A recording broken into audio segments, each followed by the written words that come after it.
Crash Bandicoot 2. Cortex Strikes Back. Press start to begin. Hey, it's me time. Look, it's Crash Bandicoot 2. I'm used to this game having 3 options on the menu, but there's only 2. What's the third option? I better check. I wanna know now. I need to remind myself what the third option is. So watch this cutscene. I'm still gonna be here. Don't worry. I just need to know. You're gonna hear some weirdness in the background. Hey, you can't do that. You can't play the game before I do. Hey, can I reach the PlayStation with my foot? That's the big question of the day.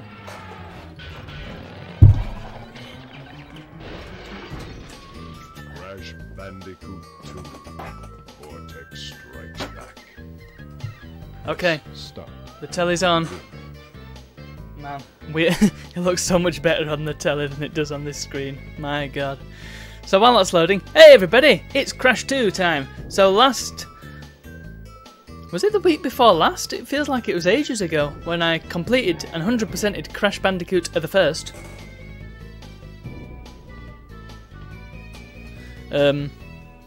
There we go, it started up now. Hey, no. Badness. Bad game. Stop demoing. Stop it. You can probably hear it on my telly in the background there. I can hear it through my headphones.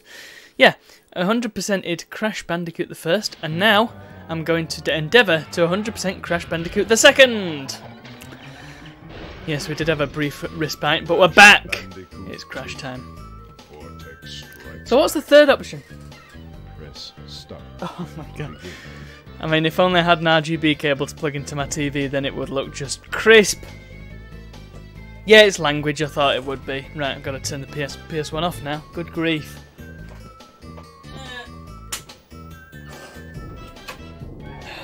Anyway, enough pontificating, let's start a gosh darn game.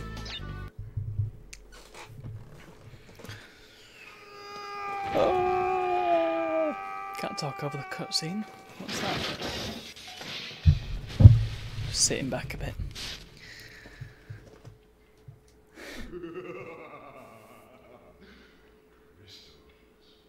Of course.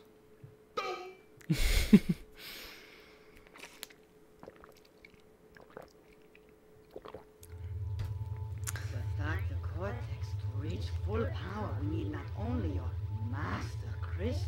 There are some inconsistencies in this and the third game, but we'll get into that later. How do you expect to retrieve them when we don't have Oh, I've just noticed that's where he puts the crystals underneath where the big one is. Do you think I'm unaware of the situation? If we don't have any friends left on the surface, then we need to find An enemy. So, I'll wait for Coco to finish her spiel. Hey, slow down. What's that all about? Hey! Crash, my battery is fried. Make yourself useful, big brother, and bring an extra battery for me.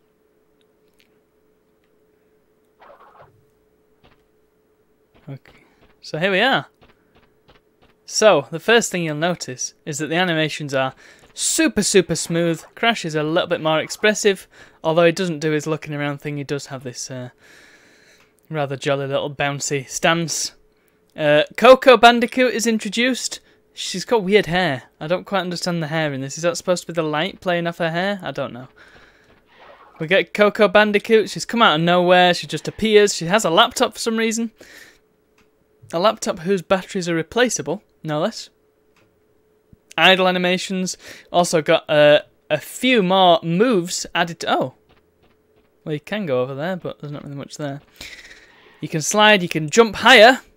Well, it's all to do with this crouch. Crouch, you jump higher than you do if you jump normally. If you slide, you can jump even higher. Or rather, you can jump higher and further. And you can also do this, which makes you jump super high and wasn't intended by the developer, so you can do some crazy tricks with it. Not crazy tricks that I can actually do, but you can do some crazy tricks with it. Look, Coco's got so fed up she's actually looked back at a laptop that's dead. So I didn't actually... You see, Crash 1 and 3 I had from day one of having my PlayStation. or indeed day 2 or 3, because that's when I went to the shops with my dad to get it. There's Aku Aku, our old friend. And I didn't have this. I'm just trying to remember when the heck I got this game. Because it was a lot more recent. I feel like I got it from my mum for doing something. But I can't remember what that something was. Some kind of achievement that warranted mum getting an old PlayStation game. That was probably a lot more expensive than I thought. So, good on mum. Oh yeah, it does do the looking around thing, but it's a bit strange in this one. Because the model's changed, and so it doesn't look quite the same. But this is kind of the Crash that everybody knows. I think Crash 2 was probably the most popular of the games, followed by Crash 3. Oh no, what happened? I cannot go any further. Somebody's crash-napped me. Who could it be? There he is. Well. If it isn't Crash Bandicoot. If it isn't Well, Mr. Teeth. I apologize for the crude means used to bring you here, but I rather expect a written invitation would have been turned down. I need your help. Surrounding you are a series of 5 doors. Through each door lies a well-hidden crystal. The crystals look like this.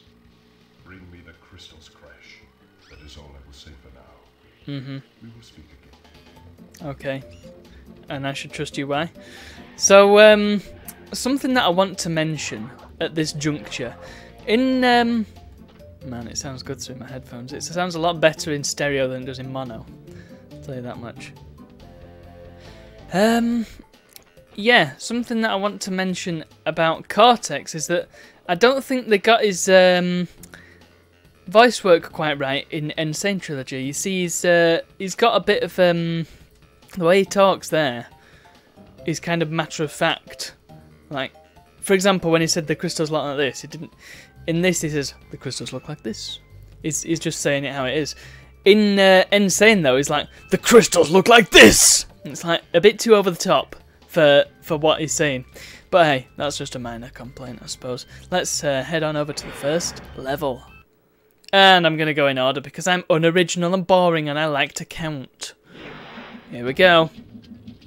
It looks suspiciously familiar. It looks like the level that we were just on, in fact. But it's chucking it down.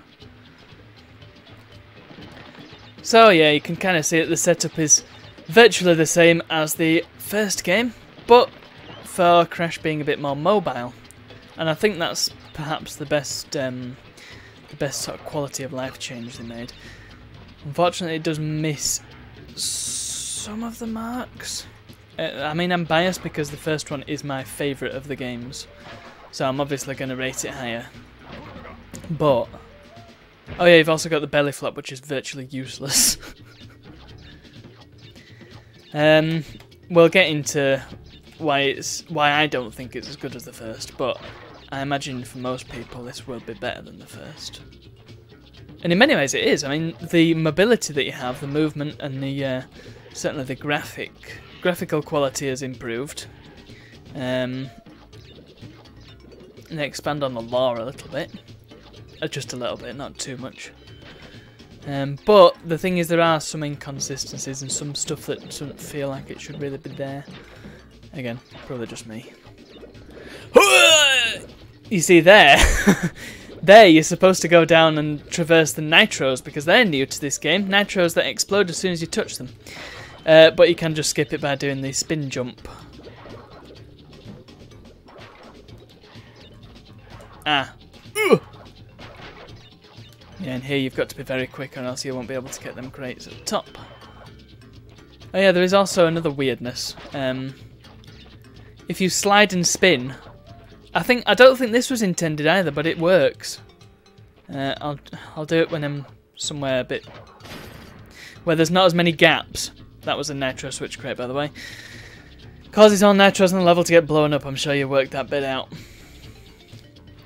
Yeah, I don't think this was intended, but if you slide and spin, it sort of curves forward, angles forward, should I say? Yeah, it does a job. It's sensible. It makes the sense.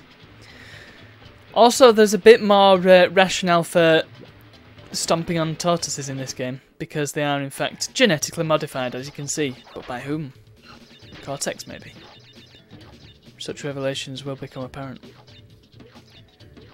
I'll just show you the belly flop, because I can't be arsed with this thing. Yeah, that's what the belly flop does. You flop your belly. It has exactly one use in the entire game. Once again, we will get to it when it comes up. Look at that, I'm already on double digits for lives. Brilliant. Oh, that was poor, wasn't it? Come on, Crash.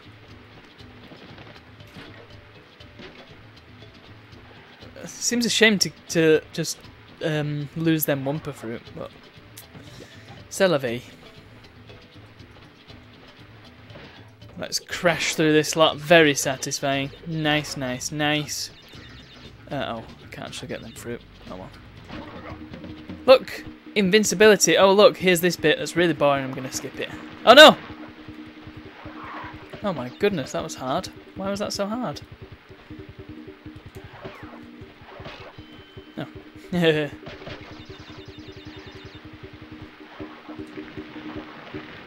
Right, well in this bit you're supposed to stand down here and fight off these moles. You can jump out with the spin trick. But once again we come across, already at this early juncture we come across a major difference between PAL and NTSC. PAL, you jump higher, which means the spin jump is a lot more effective. In keeping with the tradition, I've died on the first level again. Fantastic. But in this game, you don't actually have to. Come on. Fine, do it the non-lazy way. In this game, you can safely die and still get the white gems, which is nice. Oh dear, I missed them Wumpas. Tragical, isn't it? Yeah, you jump higher in PAL, which means this is a lot easier to get out of. In fact, it's almost impossible to get out of it using the spin jump, unless probably there's some timing involved. I'm not very good at it. Let's not die this time, because I was right at the end. I think there's also something you can do where you go off to the side. I did manage a little bit. There we go. Can't be arsed with them bits, it's just needless. Oh look, white gem for me. Yay! Gimme, gimme. Now you may have also noticed that there was another gem on this level. Might as well get it straight away. Also I brought a cookie. And I've already bitten into it and it seems like a terrible idea, but I'm going to see it through now. Also, if you fail to collect the crystal, Cortex just roasts you. Maybe I should try it. Well done, Crash. Well, no, I think could rely on you. I think if you don't do it first time, then you don't get to do it. During the course of my intellectual pursuits, Here we go. I stumbled across a force that Been off some cookie. will destroy the world. Oh yeah. Crystals are the only means of containing it. The fate of the world is at stake. It is imperative, therefore, that you bring them to me.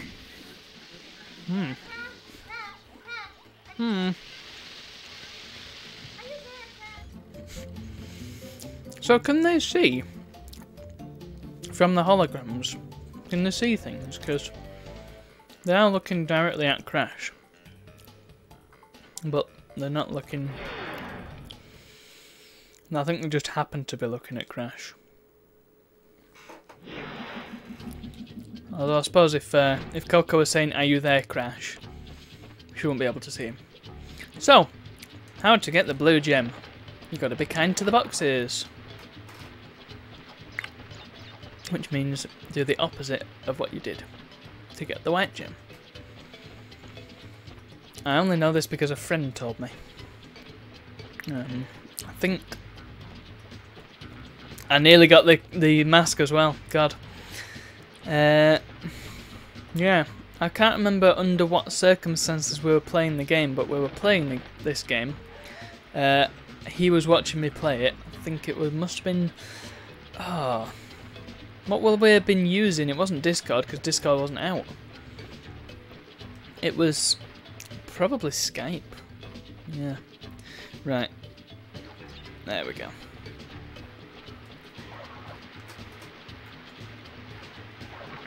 There's got to be some reliable way to bypass these. Because otherwise speedrunners have a hell of a time. Never actually watched a Crash 2 speedrun, so I don't know. Oof. Yeah, good old Skype. Nobody uses that anymore. Everybody's moved on to bigger and better things. Discord is a much better piece of software for voice chat and stuff. We actually went through a whole bunch of them before Discord actually came out and revolutionised the way we talk to each other over the internet. There we go. So I was playing it and he was trying to talk me through how to 100% it using a guide. But I couldn't see the guide, I could only go by what he was saying. It's a bit like Nightmare, but with Crash. That didn't actually get very far. I think we got through Turtle Woods and that was about it. So that was good. Oh, we get to see the Crash dance! Yeah! It's the first time we've seen the Crash dance and now somebody else comes along to accost me. Who's this? Oh, you were helping Cortex gather crystals. Yes, Says who? acquired a gem. Interesting. Well, Crash, know this. As long as you are allied with Cortex, you are my sworn enemy, and I will do anything in my power to stop you. He sounds like he's from Boston. The fate of the world is truly your concern. You must gather the gems, not the crystals. If you obtain all 42 gems, I can use them to focus a laser beam that will destroy Cortex and the space station he's created. Until then, I must use my forces to stop you from gathering. So two things there. The first, we've established that in fact Cortex isn't doing anything here. Cortex is just like, go get the gem, the crystals, whatever, man. It's actually Embryo. All the enemies in this game, for the first, well, up until the last 20% of it, are Embryo's guys. And then the second thing, Embryo wants gems. He's clearly got a vendetta against Cortex. So, why is he trying to stop Crash?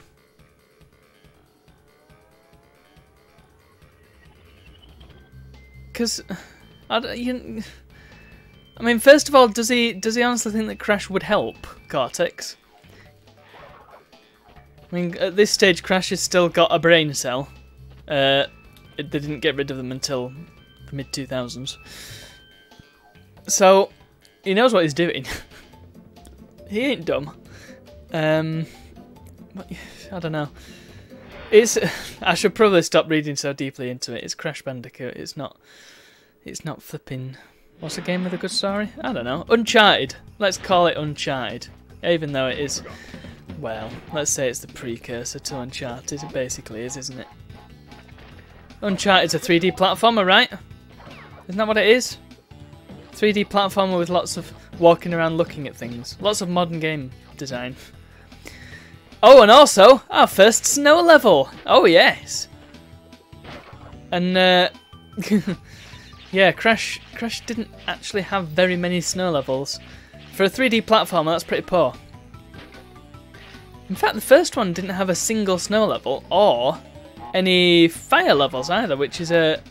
I mean, I know it was one of the first 3D platformers, but you kind of think it's a staple of just platformers in general to have a fire level and an ice level, and Crash Bandicoot had neither, and yet it's one of the best. Hey! Whoa! That was, yeah, the ice in this game is a pain in the butt. I should really have demonstrated when I was on the ice. Look, reflections! Yay! I like reflections. Yeah, next time we get a patch of ice, I will demonstrate why the ice is so awful. Huh! You really got to learn to use the slide because it's super useful. Hey, look, what's that all about? There's a gem up there. I cannot reach it, even with the spin jump. That's a tease. It's interesting that we've got two coloured gems on the first warp room. Ah. down into the bonus. Poof. Right. Yeah, this isn't a good place to demonstrate. I'll demonstrate later. Don't worry, I have grievances with the ice that I need to get out there. Because the ice is awful. The ice is unrealistic. Look. Here's an introduction to switch crates. Boink! Weird switch crate. I don't quite get why they did that, but they did. Reflections! I like reflections. Did I say that already? Mask. Here we go. And they cheekily hide a crate behind the camera there. Nice one. Oh, you can also check how many crates you've got this time, though it doesn't give you a total. So it's a bit useless, really, unless you already know. And I can't remember numbers. Come on. What do you think I am? I'm here to play a game, not remember numbers. Ka-ching! Right, now. There's a cheeky bit of design here. Look at this. Where? I didn't see any other switch crates, did you?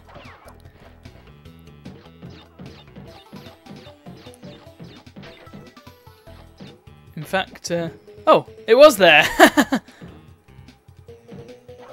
Okay, yeah. I knew it was there. Yeah, there you go, you can see it now. It was invisible. An invisible switch crate. Now you know where it is if you never knew before. I keep fumbling them jumps. See, I can't really easily demonstrate why the ice is so awkward. Because it requires there to be some sort of solid object, but you sort of slide along the ice. It's really difficult to actually get Crash to move, so what I tend to do is resort to sliding because he instantly changes direction and goes full speed. But then you end up falling off an edge. Sorry, I broke then. But one of the problems with ice is that if you've got a solid object and you slide up to it and then stop, you think, oh, stopped behind that solid object. If you then jump, you go flying because you keep your momentum even if you stopped. Unless he stops of his own accord, you keep your momentum. It's very strange. Speaking of momentum. Fortunately, as I say, you do keep all the crates you broke, so you don't have to keep restarting when you die, which is a really, really nice quality of life change. I just made the same mistake again. What a silly man. Shut up. Boing. Got it. Hooray. Right. Let's not fumble any more jumps. Look, I was right at the end as well. So yeah, there's no... Okay, while there are... You can still get the gem if you die. There are other reasons not to die. I'm not sure when we're going to come across the first one. I can't remember.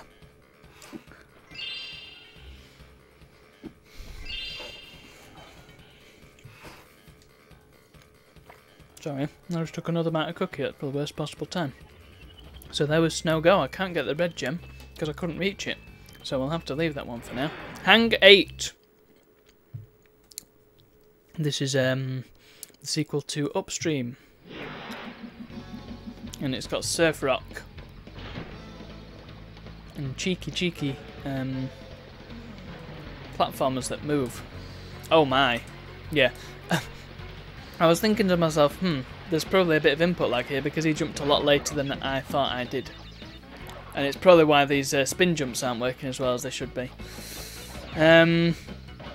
Yeah, like with Crash 1, there is input lag. Unfortunately. I don't know if there's very much I can do about it. I think possibly getting higher quality cables will help, but I can't be certain. Balls. So, yeah, there is a timer at the bottom. I'm ignoring it for now, because I have bigger fish to fry. We can come back to it. Plus, it's a real pain in the ass to do if you've only got one mask. It's a lot easier if you've got two. Get lost. Let's hit that bonus. So this is very much like the bonuses from Crash 1 as well. And this is a proper sequel. Oh no, TNT going to explode. I think they made the TNTs a bit faster in PAL. I wonder why they made all those changes. It doesn't make any sense. 1 up. How many 1-ups? I'm nearly on 20 already. There we go. In fact, yeah, there we go. I am on 20. Hey, look! Because I've got the blue gem, I can now go here. Because this is a blue gem platform. This was a thing in the first game as well. Nom nom nom. And they serve essentially the same purpose. Something else that you'll notice is missing, by the way.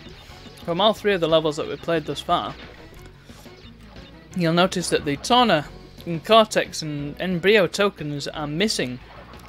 Where are they gone? Well, they're gone. Instead you've got, well, we've seen them already, the floating bonuses. Oh, oh, oh. Oh, cheeky beaky. Boink. Hup.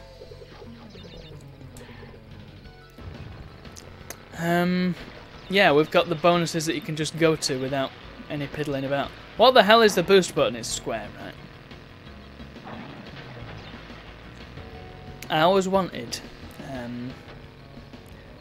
because they used to have these neat little Crash action figures that you could buy.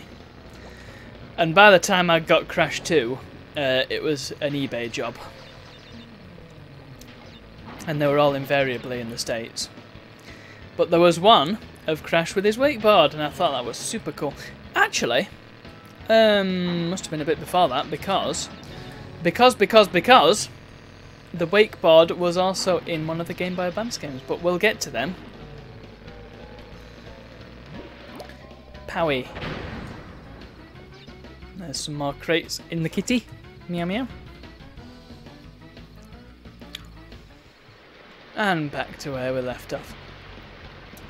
The water levels are some of the weirdest, not weirdest, but they have like, there's a lot going on in them.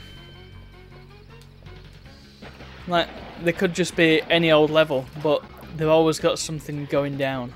Like that one's got this one's got the gem platform and the extra white gem that you can get with the timer. That's what the timer's for. In case you hadn't worked that out. Just get another white gem. Easy. Oh, I keep trying to do the boost and it keeps not doing it. Probably because of that lovely, lovely input lag that we've got. Pow. Have I got the white gem? Yes, I have. Beauty.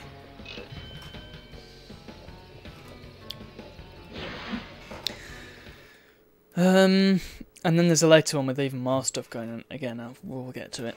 We will get to it. Plant food, I think it's called. Yay! Give me the gemses. Yes. Oh, here he comes again. Who's this going to be? I'll eat my cookie while he's talking. Not bad. I see you are getting the hang of it. I need to conserve power. I will communicate with you again after you retrieve the 5th crystal. Thank you, Cortex. Let's go back in and see if I can do the timer. I'll try it once, and if I can't do it, then I'll come back to it later. It's no rush. I don't need to do everything straight away. I need to draw this out, after all.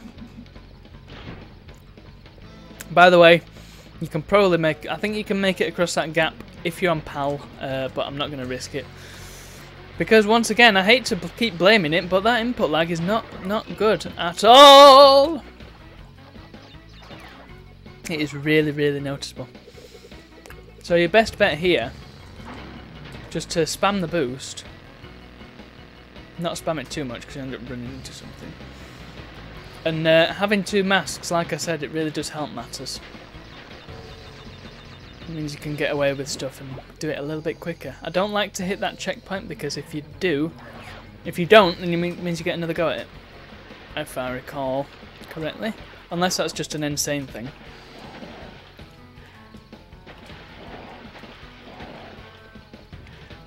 Insane, by the way, does have relics as well, which are not in this game. They first came about in Crash 3.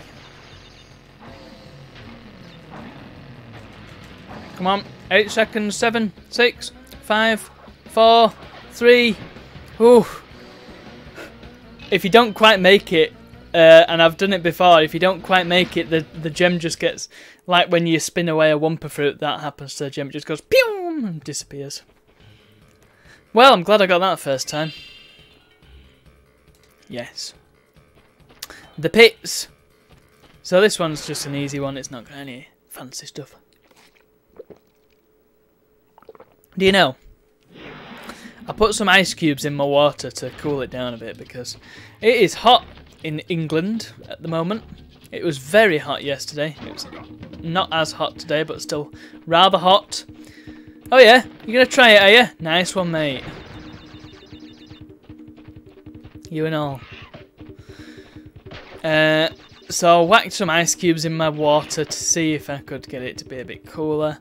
And they melted within like a minute. Yeah.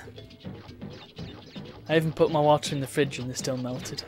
Although, I put my water in the fridge after they'd melted, so that would make sense. Alright, left or right? I think we'll go left, arbitrarily.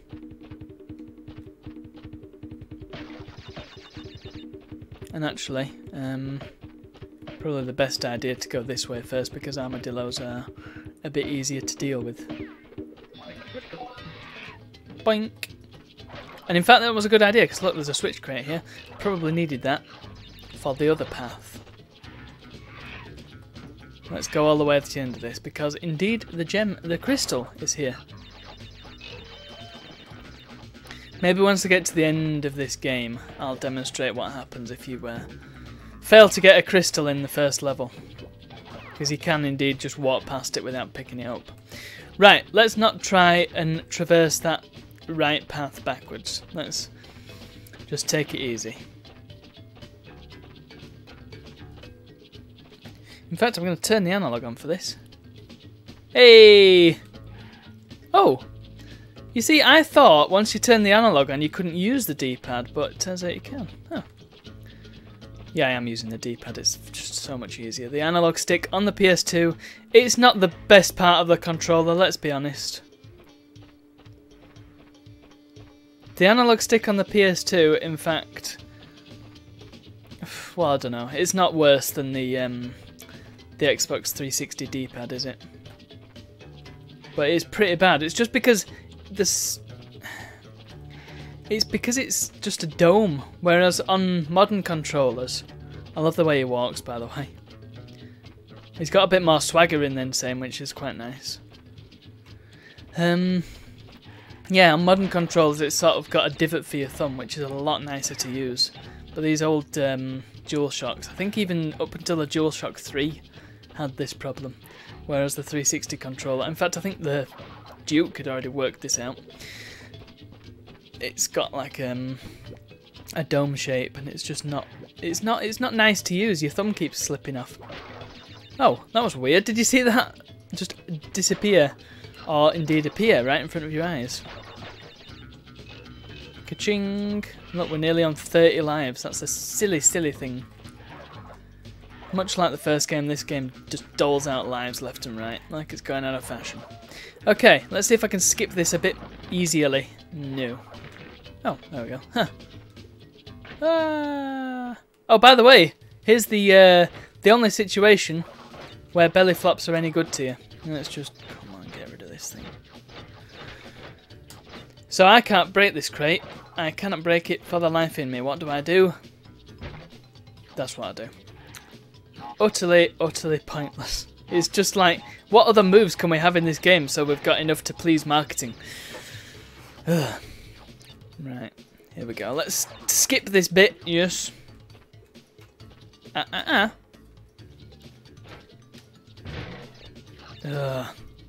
When you miss one as well and you have to keep getting them individually. Jeez, what a pain. One up. Right. Let's hit them too. There's a good reason for that. I quite like that little puzzle. It encourages a bit of thinking and planning ahead. Because now, if I hit all three, boink, boink, boink. It's nice. And there we have it.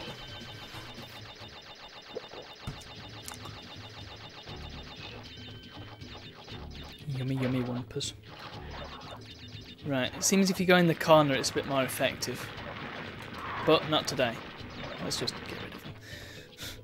By the time I've got out, I might as well have just killed them all. Yes, get lost. Oh, now. Boing! No. No. So, okay, it seems inconsistent if you can get out of them or not. Oh well. That's the last of them levels that we have to deal with, I think. It's not the last pit we have to deal with, but it's the last of them levels. Because again, much like in the first game, the levels deal in twos. You never get more than 2 of the same style of level. And last level of this hub world. This warp room. This one I'm sure you'll be familiar with. Hey look! Where's the door? What happened? Where do I go? Maybe I go this way. Whoa.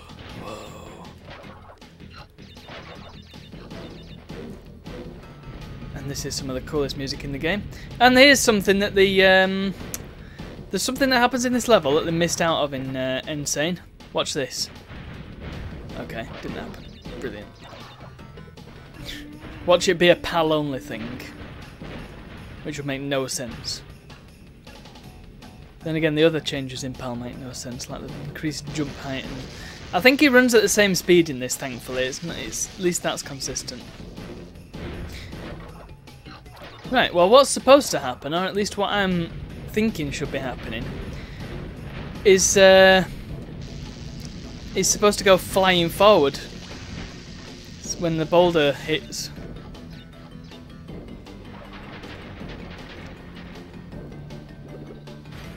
I love the way he runs in this. He's a man on a mission. Oh, that was weird. Bye bye, boulder. Ooh, can you imagine if it killed me there? That would be annoying. Oh, my thumb. I noticed all the levels that are Crash 1 levels have the Crash 1 bonus. Right, can I do it?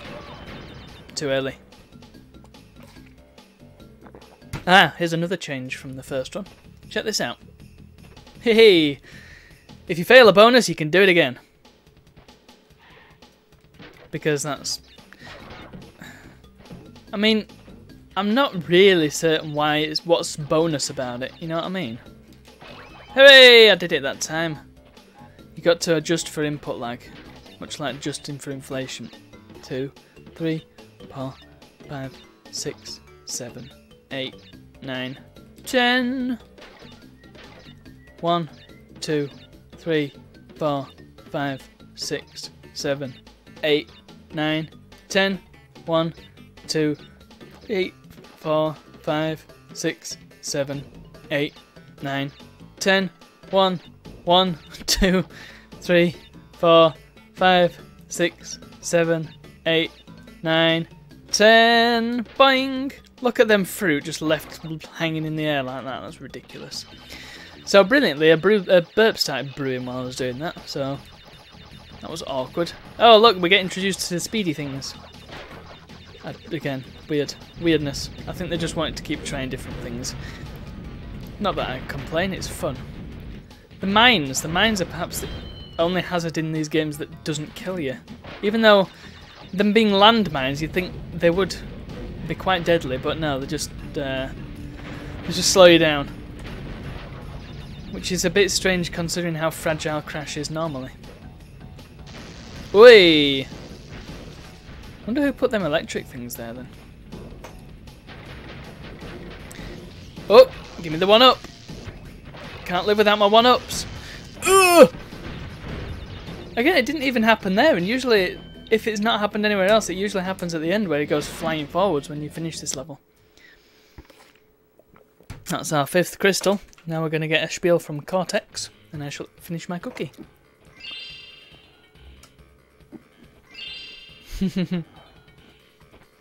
Yeah. Once you've seen it forever. Listen up. We are not without enemies. You don't say. Some of them you may even recognize. Although they cannot harm you inside this warp room, they can attack you on your way to the next way. To get to the next warp room, use the platform that appears in the center of the room. Mm-hmm. Good luck. Let me just finish my cookie. I'll finish it while it's doing this. Check this out. Mm-hmm.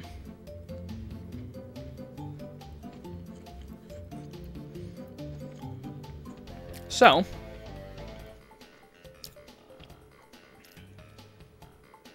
there we go. So, oh, you get to enter a name. That's interesting. When I was playing at my PlayStation, I couldn't. Oh well. I'll call it, in the grand tradition. Let's fill the space. There we go. Yeah, in the first game you could only save under 2 conditions. Either getting a bonus, or, yeah, a bonus, not counting the embryo bonuses, or getting a gem. Which made it rather awkward. Of course, I'm so badass that I could just save whenever I wanted, because, you know, getting gems all day, every day, 100% in that game. Bam, said the lady. But this one, you can just save whenever you damn well please, which is great, as long as you're in here. Right, let's head on up. Coolest pose ever. I don't quite know why he puts his thumbs up. Sorry. Let's go. What's going to happen, folks?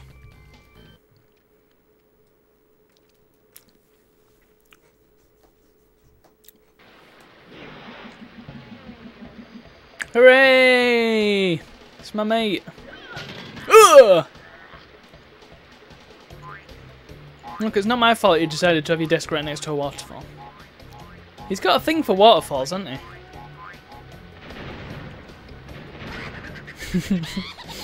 He's also got a thing for explosives. High explosives.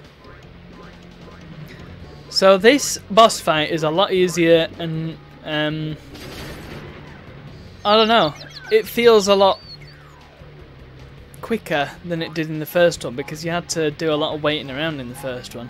And I suppose you have to do a lot of waiting around in this as well, but it feels more dynamic somehow. Like there's more stuff going on, but it's still quite an easy boss fight, which would make sense as the first one.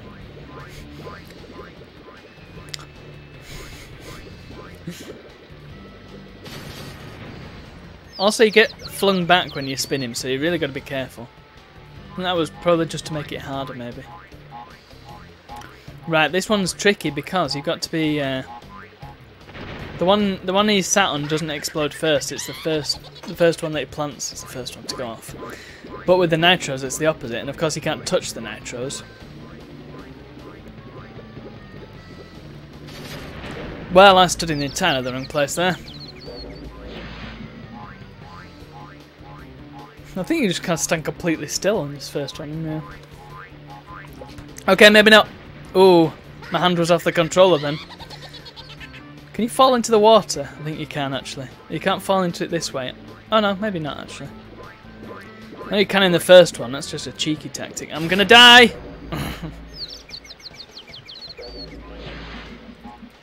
My hubris is getting the better of me. Can you go and stand on the desk?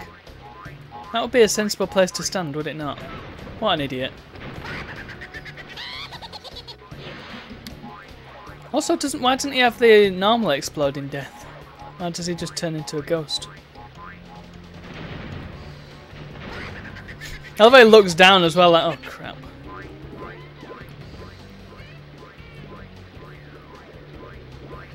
Let's just run it. Ah! Jerk. Oh, you can even slide into him, kick him one. Poor old Rue, he's just trying to make something of his life, and Crash comes along. Although I actually blame Embryo. That's his fault. You see his head do like two 360 spins. Scary.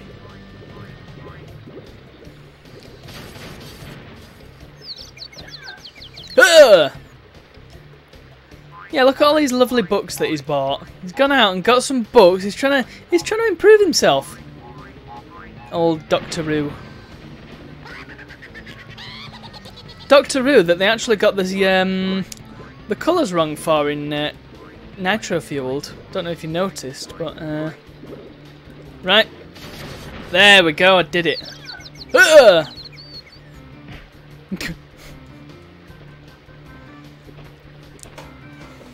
Because they gave him white hair and not ginger hair. Very strange. Poor old Roo.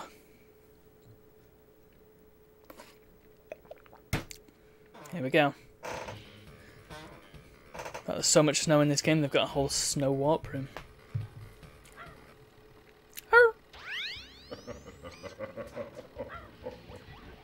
I see that Ripper Roo failed to prove much of a challenge yet again. But back to business. There are crystals to be gathered. 20 to be exact.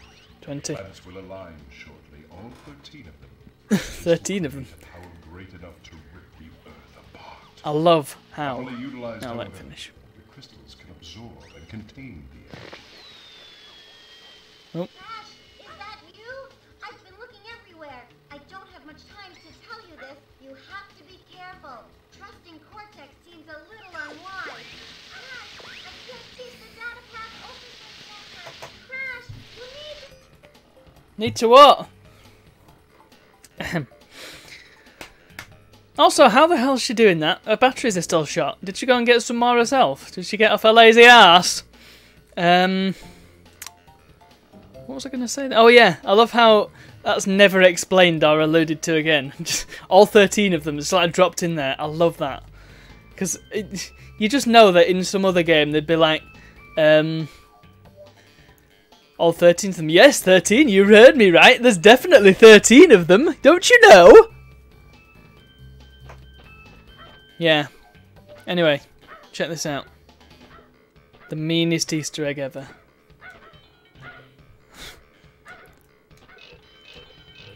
Yeah, once again, I think they took that out of PAL for some reason, but you get like 20 lives for stomping on a bear. Which is extremely cruel, but funny, innit? Anyway, the bear was going to get his own back in to Insanity, but they cut that bit. It was just a joke, but hey. Snowbiz! We got our other snow level. Nobiz like Snowbiz. Love the music on these. This whole game just has really good music. Well, not every bit of music in this game is really, really good, but a lot of it is really good. Oh no! I needed them pile of Wumpa fruit. I love the penguins. The penguins, like... Oh dear. I think they dropped the ball on the penguins in the newer Crashes. Because they're just... The eyes, the smoke with the eyes. If you look at the eyes on that penguin. Can we get a good look at him? Yeah, there we go, look. He's got like proper cartoony eyes. You know, they look like Looney Tunes. Really nice. But then in Insane and subsequently Nitro Fueled, they made him super realistic. And it just doesn't suit when you've got a cartoon penguin with a big cartoon penguin beak and a little cartoon penguin body, and then he's got these super realistic eyes. It's just weird. Which is even weirder that they don't do the same with the hedgehogs. Those evil hedgehogs that just want nothing. They're out for your blood. Hey look, you can't do this bit unless you got the red gem from earlier. Oh.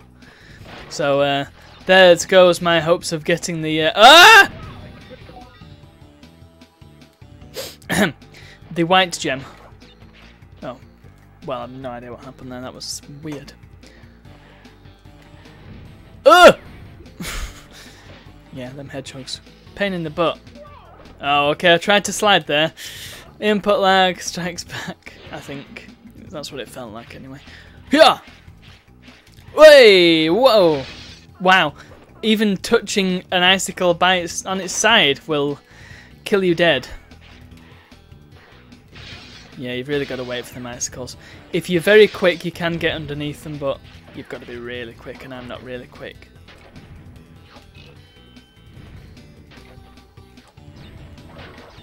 Come on. Like that. But of course you go a lot. Oh no, it's a bonus, isn't it? This is where I want to be. Oh! Oh! I don't know what I was expecting then. Brilliant. The only other instance where a belly flop makes sense. Right, let's not do that so hastily this time. Don't be hasty. Bop. Thanks, game. Just what I needed. Time waster. Nice one. Again, I can't really demonstrate it here because there's TNTs. What? Is it because I was spinning when I landed on it? That's probably what happened. Let's try that again. Oh. I love how Stay Hydrated bot always tells me to drink. It reminds me to drink water. But it always tells me to drink a lot less water than I actually have drunk. I mean, I've drunk about 400 millilitres. It's telling me I should have drunk about 120 millilitres. Oh, come on! There's an example. I think that's a good example of how when you're on the ice you don't lose your momentum, even though you've stopped in front of something.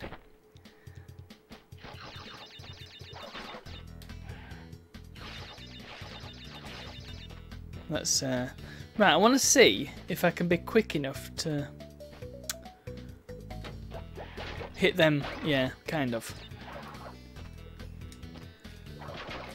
Power life.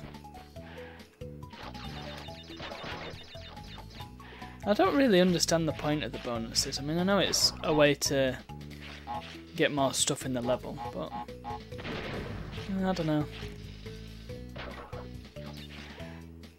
I don't really get the point of them, but I'd also be sad if they weren't there. Here we go, it's the slidey slide. Oh, I crashed into a seal. It sealed my doom. Fortunately. Oh, okay. I think I'm getting mixed up with Crash 3 there. Because in Crash 3, the finished bonuses act as checkpoints, I believe. Unless that's not the case in NTSC. Along with all the other weird changes that they made to these games. Pow. They did make a lot of changes for the Japanese market as well, which is why I'm so interested in collecting those for my chipped PlayStation.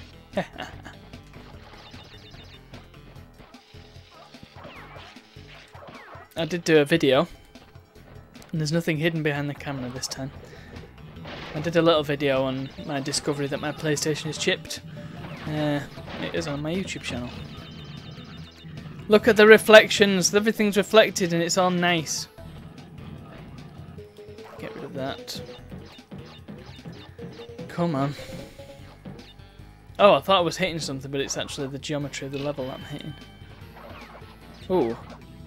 I like the way they jump up out of nowhere. Mole penguins. Have I got the gem? No, I haven't, because I didn't get to do the red gem route. So look, I've only got half the crates required. Brilliant.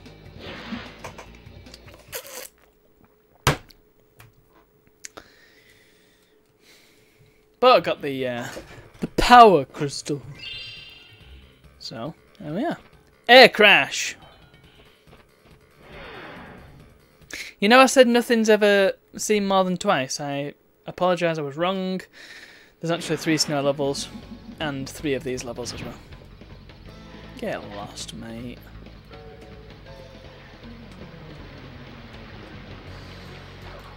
Yeah, you and all. Pulumaga. What? So this, I believe, is one of the gimmicky levels. Let me demonstrate. Let's just get some Wumpa Fruit here. Yes, very good indeed, yes. Checkpoint. Hey, what's going on here? Oi! Oh, okay. Didn't quite manage that. Look at that totally real death. I wish he died like that every time in the water because I don't like the drowning. Anyway, look. Hey, what's this? What's this? What's this? This is Crash Bandicoot taking inspiration from Super Mario World. Where am I? What is this?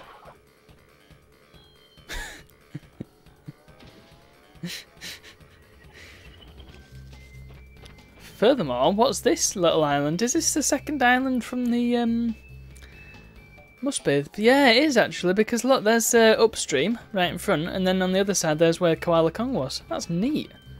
There's another one on the other side. I've never actually taken that in. Yeah, look. There's the first island.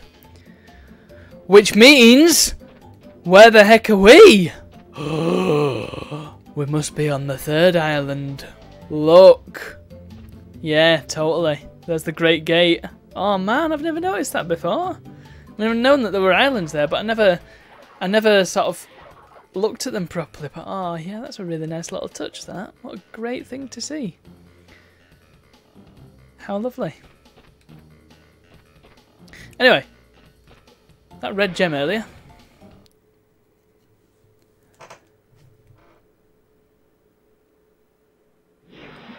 Hello there. We've got ourselves a bit of a level here.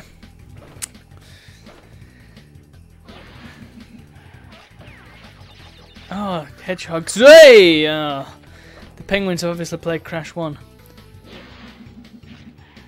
I don't know why all the animals in the snow area are out for your blood. Right, let's not rush it. I keep forgetting that there's no time limits in this game. Let's stealth past the hedgehogs. It's like the booze. Let's get a mask, that'll be very useful. Boing. Boing. Oh, there's lives up there. How's one supposed to get to them then? I don't know why they bother putting crates here, because it's not like you can... Alright, here we go. Check this out so I can properly demonstrate what I mean. So let's slide. Very good. But I'm stopped. Except... I kept going when I jumped. Bit awkward. Here we go. Stupid, isn't it? Oh look, another mask. Another one up. I don't know. I still don't know how to get them ones over there. It's weird.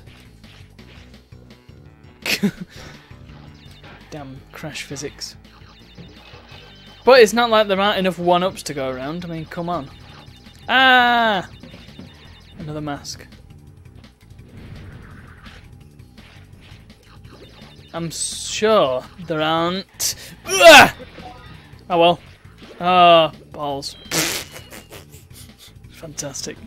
I was hoping I could use the invincibility frames then and get the life, but ballsed it up.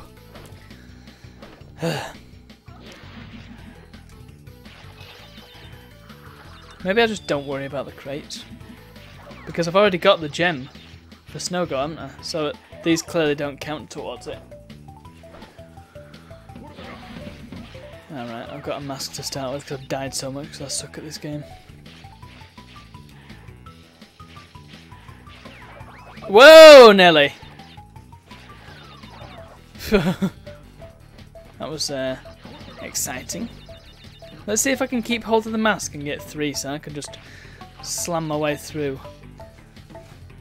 Right, I think that's the way you're supposed to get them lives, but... Oh! Flipping hell. That was a dumb move. In fact, screw this. Yep, let's start with the mask, that's good. Right, if I wait down here, Stealth the Hedgehog, which is a new character in the Sonic franchise.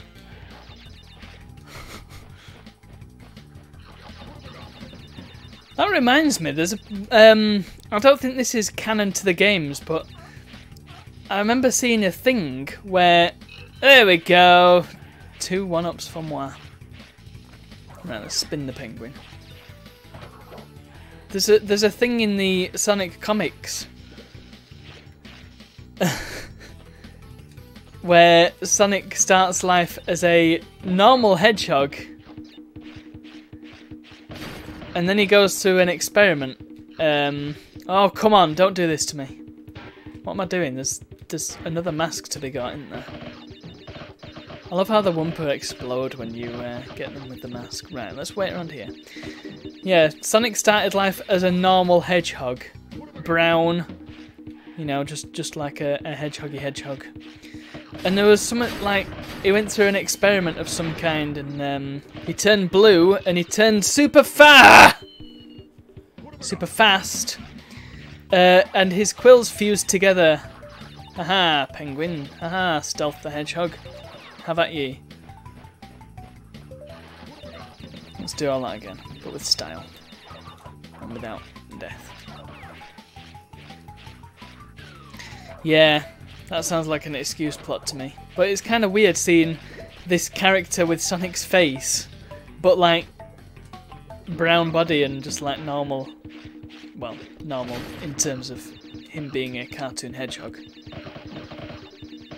It's a shame that grabbing a mask at this point doesn't just prolong the length of the invincibility. Oh, come on. There we go. Them few extra seconds count. I appreciate that the squashy thing stops as well. Right, let's not... There we go, look. That's how we do that. I'm sure there was a more elegant way to do that, but hey, done it now. And there we have it! Red gem pommoir. Let's move. Oh, that was very well done by me. And yeah, there's no reason to do the bonus again. I've got the gem. Hey! Oh, might as well hit that for the fun of it and the noise. Here we go! Pow! Yeah! Ah, I know your game, Switch crates. You can't hide from me. Hey, hey, hey! I'm gonna get them just for the sake of it. Nice. Let's finish this endeavour. Red gem, ruby, as we call them. Ah. Nice.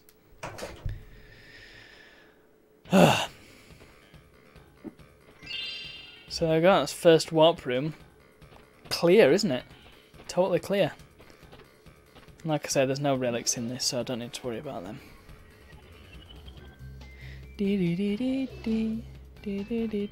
I could go back to Snowbiz and do the red gem route, but let's not do that. Let's actually finish Air Crash now.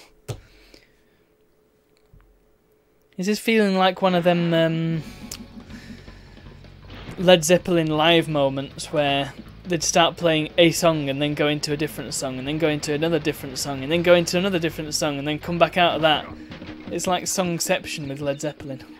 And then eventually they finish off the song and they're back on the original one that they had.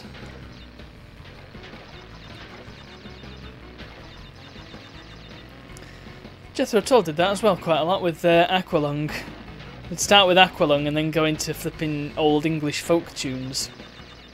And finish off with Aqualung, my friend. Don't just start away uneasy. Oh yes. Oh, right, I don't think there's... Actually, I'm not sure. Are there other secrets in this level? Is this the gimmicky one? Because there is one. Oh, this damn bonus. I was stuck on this bonus for ages. I don't really know why. Oh yeah, it was that bit that I just did with the belly flop. I kept falling through that damn metal crate doing the belly flop at that particular point. God, what a pain in the ass.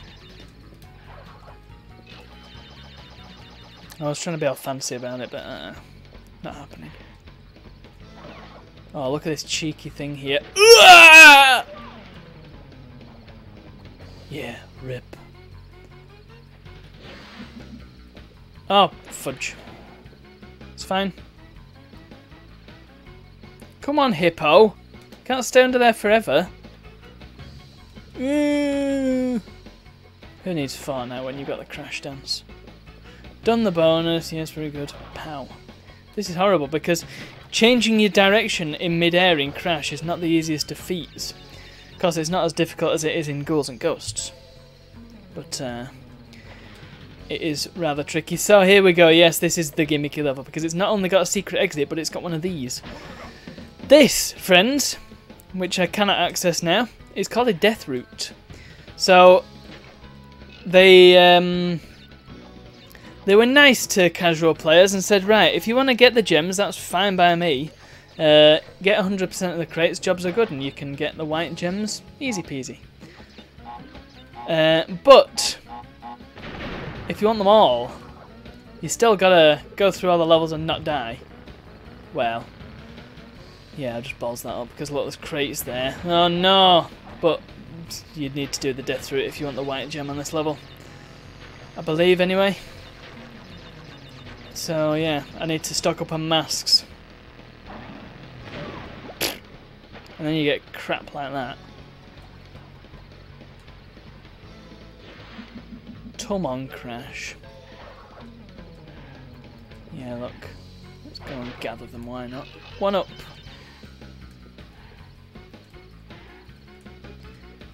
This wakeboard, man. The wakeboard is just such a pain because you cannot stop.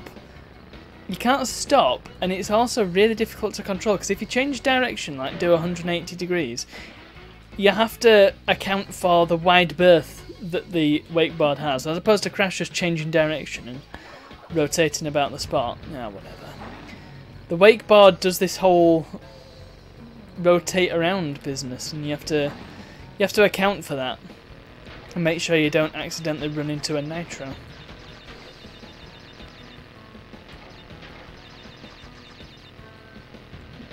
Oh, okay, sure. Whoa! I died so quickly then that this audio hasn't even caught up. Yeah, I don't like this level very much. Because they hide the mines and you can't see them until you've made the jump. Also, I always feel a bit uneasy going over that bit because I always feel like it's only just high enough the jump to get across. Go! I don't know why I keep bothering with these crates because I know that I'm not going to 100% it. Right. Kablow! Why do I keep doing that? This is going to take a while. You see, the problem here is that I just don't like the wakeboard. Come on. Because the death just takes forever to get through. There we go. I feel a bit more comfortable doing the trick jump.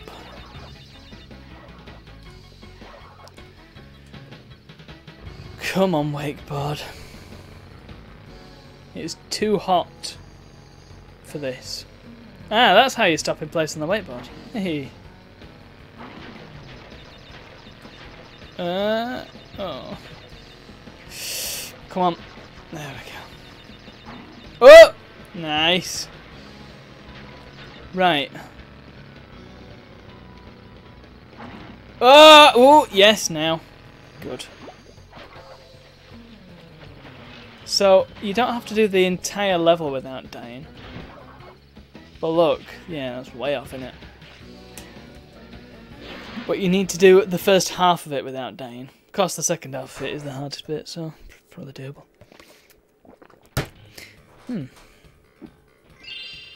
Yay. But not only has that level got a secret exit and a death route, there's also a secret exit into it. Which you have to do. You have to do this. Yeah, I remember now. You have to do both the secret entrance. You have to get the secret exit into Air Crash. Do the level, do the whole death route, and then, and only then, do you get the white gem. Bear it. This one's a bit more fun. Oh, crap, I nearly unplugged my mic.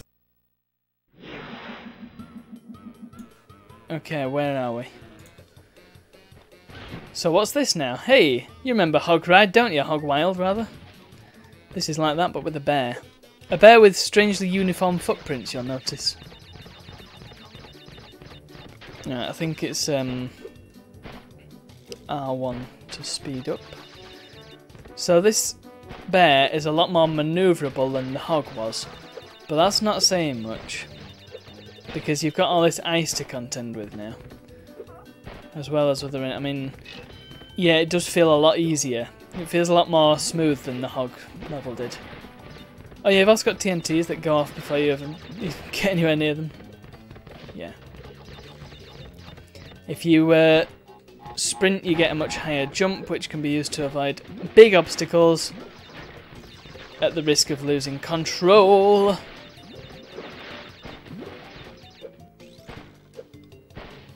Here we go. Let's just jump over them all. Ha, nitros. And it smarted you. Ooh, tricky, tricky. And of course, there's lots of humorous deaths on this. Ugh! No, I didn't quite get that, did I? Come on, I want to get the gem here. I think on Insane, his nose is actually sticking out of the ice block. He's totally breathing, guys. He's totally still alive. Even though the achievement description says die. There is an achievement on Insane. Not on this, because achievements weren't invented. Right, now. No. Oh no, there's the end of the level. No! It's fine. It's fine, I'll just fall in the water, whatever. Don't freeze. What? Yeah, there's an achievement for hitting one of these barriers and then falling into the water after hitting the barrier. When you hit the barrier, you go flying forwards, as you would understand. And in this, you just sort of... Oh, that's tricky, man. Is that what nice bear cubs make?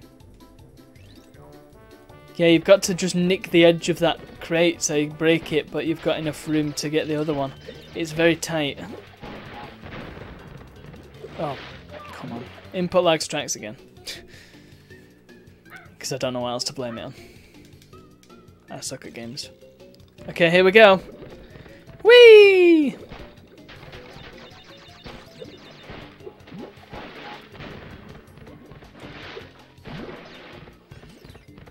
Right, let's do it now. Go! That's how you do it! Yes! 36 crates. Whee! Clip. Spin that. Gives us 48, and that is one white gem for me, dear sir. Thank you and good night. Yeah, I like the bear levels. Quite fun. Oh. Yay!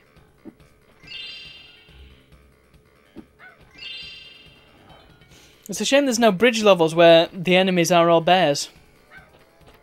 Kurashu Kurashu. It's full of snow. I wonder what this could be. Could it be another boulder level? Hey, hey. Hey.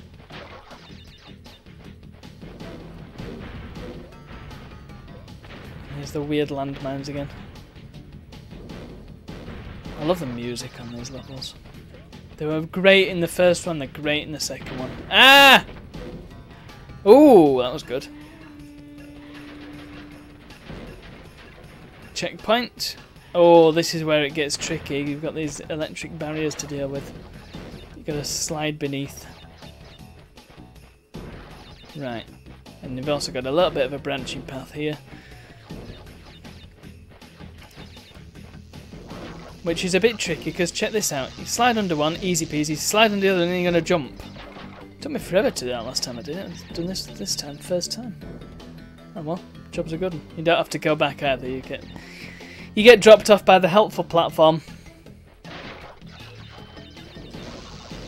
But it is actually better to jump after a slide if you can, because if you slide normally, you kind of stop at the end briefly.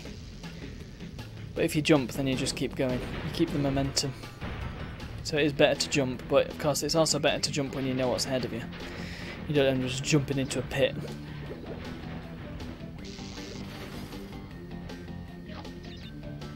Oh, there we go, he did it! So you have to be in motion, that's weird. Ah! Oh no! Quick, get on the speed thing. So first of all, who put the mines and electric fences here? Second of all, who put the speed things here? Because it looks like they were there all the time, sort of hidden in the rock and the dirt. Down into the bonus. Bigger off. I need to sneeze. Pardon me. I'm allergic to boulders. Forget the Wumpers. It's just a trick to get you to do a lot of crawling. Nice one. God. Yeah, weirdly, the word crawling has just reminded me of another game that I desperately need to play on this channel at some stage. That being Army Men. Oh yes, Army Men. Specifically Army Men 3D onwards. I've never played the originals, but they were strategy games, weren't they? I think the first two were. And the premise is that you're a lot of, you know them green plastic army men you used to get? Yeah, there's a whole video game series based on them.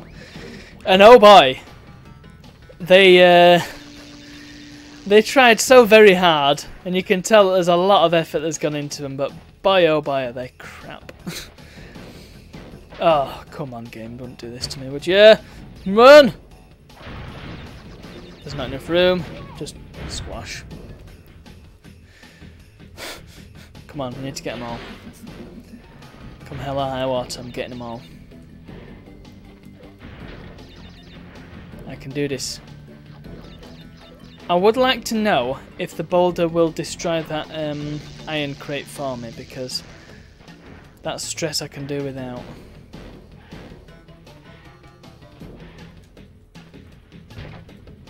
And that one gets destroyed maybe? No it doesn't, of course it doesn't. Nice, we don't even get to see squished Crash.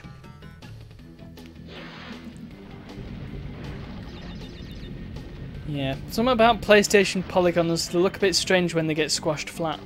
I mean, they look a bit strange normally, to be honest, but... balls. I was wiping my nose.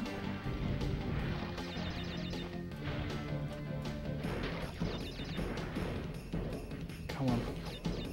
No! Oof. Right.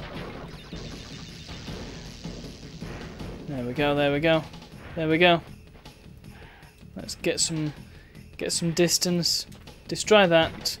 Move! Move! Move! Move! Move! Move! Get it! Yes! Yes! Yes! Now! Yes! Now! Yeah! I love the big grin he's got when he gets up. He's like, yes, I just escaped that. Did I like the gem jumped up as if say, come on, I'm here, come and get me.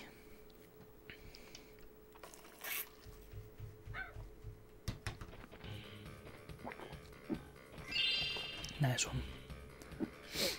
Ching. Great. We're not seeing much Cortex this time. The eel deal. Good grief, I feel like I'm going to get through most of this in the in the 3 hours. It's only 8:20 now. And we're how far through the game? So here we are, Sewer Speedway, except the sewer is considerably smaller than it is in Sewer Speedway. Oh look what we got. We got ourselves an electrical eely eel.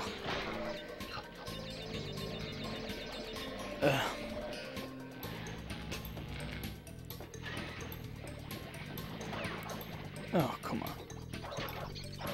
There's a weird mouse that's got like a robotic body, but they forgot to do the top bit. Stupid embryo. Quick, quick, quick, quick.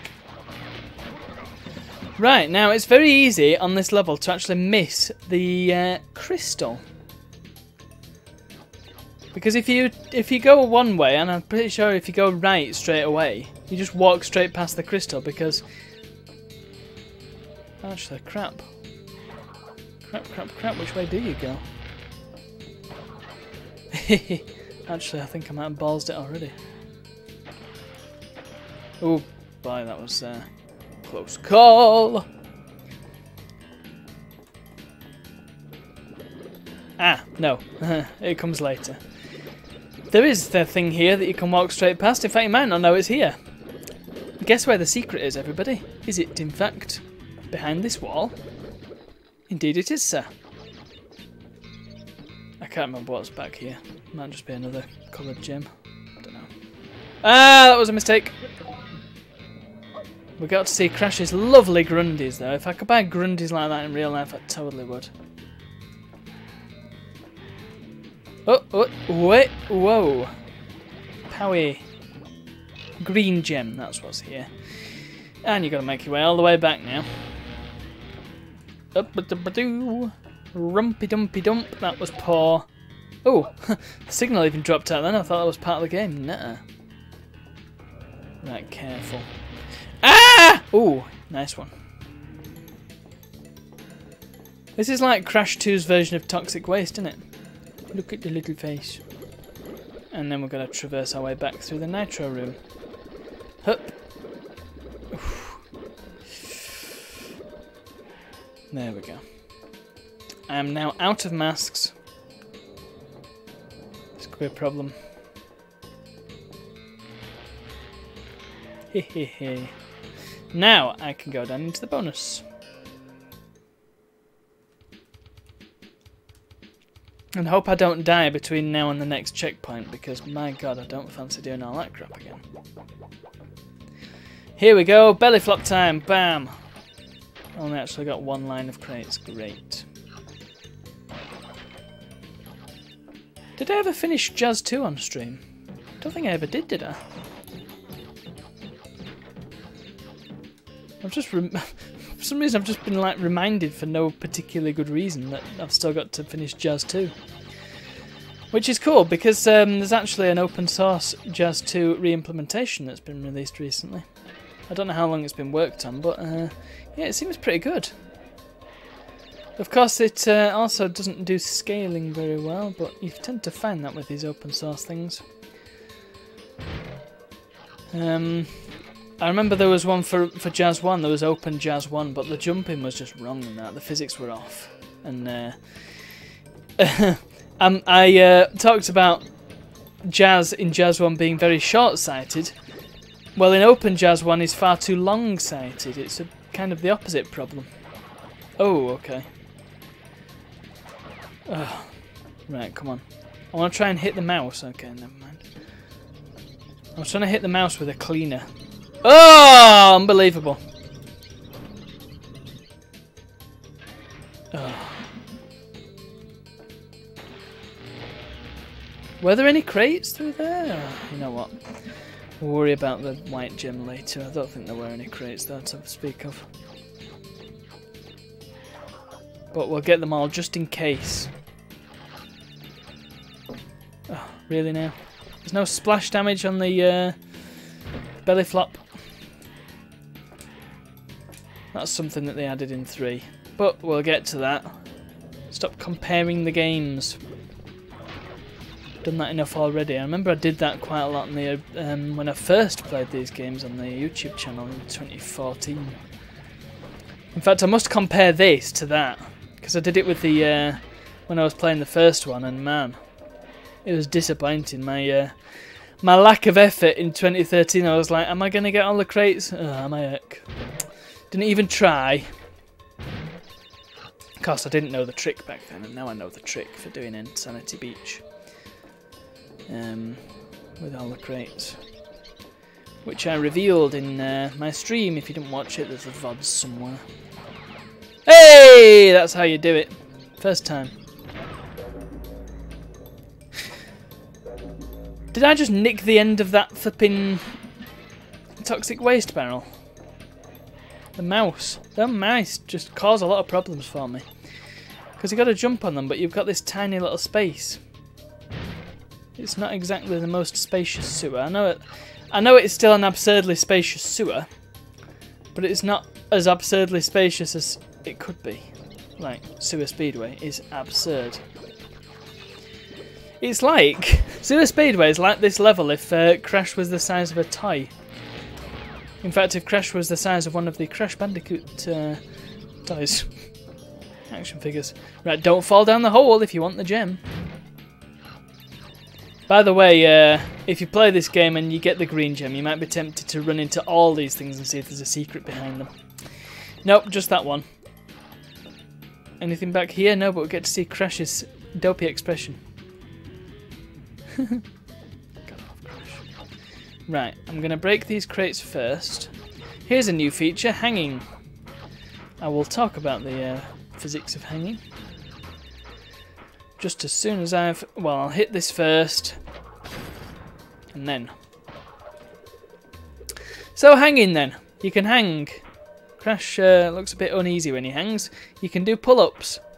Make Crash a fit bandicoot. You can also spin. Watch the arms. Tell me that makes sense. His arms actually separate from his body if you look. I can't remember how they get around it in Insane, but it does make a little bit more sense. I think he just does it with one hand. He one-hands it. So rather than his arms physically detaching from his body while he spins, he just breaks his arm in several different places instead. Also, that's not the only weird bit of physics. I don't know if you noticed, but the door actually closes around the... In fact, it does it there as well a bit. Yeah. It closes around the hanging thing, which is just brilliant. What are these things? You can't hurt them. Even if you've got invincibility, you can't hurt them. Oh, come on! Where was that? Balls. Don't you just hate that? But you missed one box. Yeah, thanks.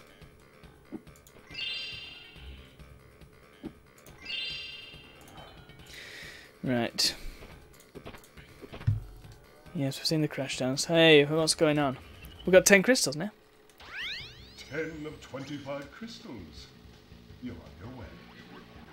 I'm running low on power, so communication from Whoa. will be difficult.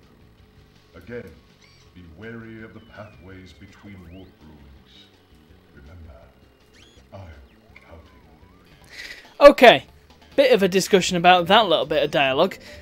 He said 10 of 25 crystals, didn't he? But he said earlier that there are only 20 crystals. Make your mind up, Cortex. So I wonder... That could either have been just a mistake in the script. Fair enough, it happens. Or it could have been done entirely on purpose. Cortex just let slip. Oh, there's actually 25 crystals, sorry. But he didn't realise, and then maybe after he's beggared off, he's like, oh crap. So Crash is like, oh goodness, there's something bigger going on here. There's 5 more crystals, what's going on? Let's save. Although, sensibly, you'd save after the boss fight, wouldn't you? I love the save icons, by the way. They all show Crash with a particularly stupid expression on his face. Up we go!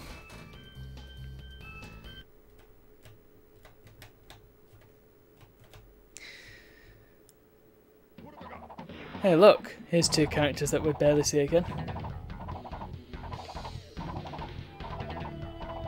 Komodo Joe and Mo.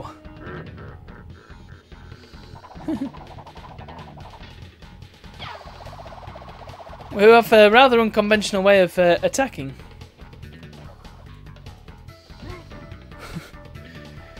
Which involves one of them giving his brother a good slap. And then of course they throw scimitars at you. Oh, just he does. The other one's just bouncing around like a crazy man. I like how he just stares at you. Like, yeah. What is this rug made of that it can slide across it so freely? Yeah, I feel that this is an easier boss than Ripperoo was, which is weird.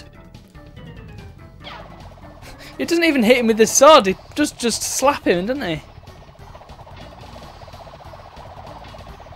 Oh, come on. Get on with it. And then pow! And there we have it. Oh, and of course, if you hit them after that, you still get hit. Brilliant. Hooray! Bye. That's the Komodo Brothers beat.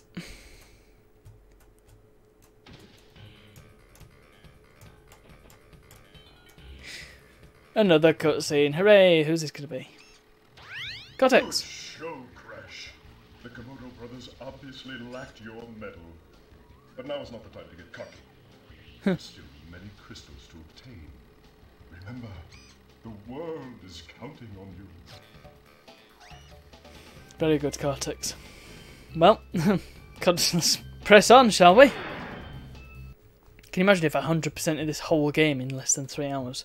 That'd be insane. But I feel that that's not going to happen. So here's the third upstream level. Can't remember if there's any secret exits or gimmicks on this level. But if the other two didn't play it straight, then why should this one? Oh yeah, okay, there's another timer on it. Eh. Once again, we'll get to that when we get to it.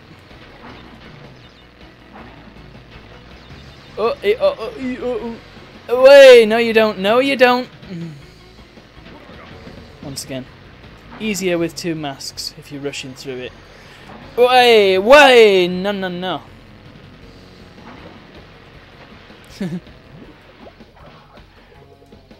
I don't get why that hippo's there, you can just jump that bit. Nice. I wonder if the timer stays when you go up to the bonus. No, it doesn't. It's like, yeah, you're never going to get this now. Boink, boink, boink. Oh, you can't jump that. So you really do have to master the slide jump, don't you, if you want to get anywhere in this game. Which is good. It's no good having a game that just lets you coast on. You need to be harbouring intelligent people here. You need to be not harbouring, but promoting. Promoting a bit of use of that brain. I'm pretty sure you can't avoid that plant hitting you, which is why you definitely need a mask. Here we go, look. Pew! Pew! Pew! That saves you a lot of trouble. But if you're going for that timer, you can't very well go all the way here and do all that. So you've got to just, once again, you got to tank it. Oh, nice. What? Ooh. Well, how many are we going to get? 53 and a white gem pour moi. Excellent.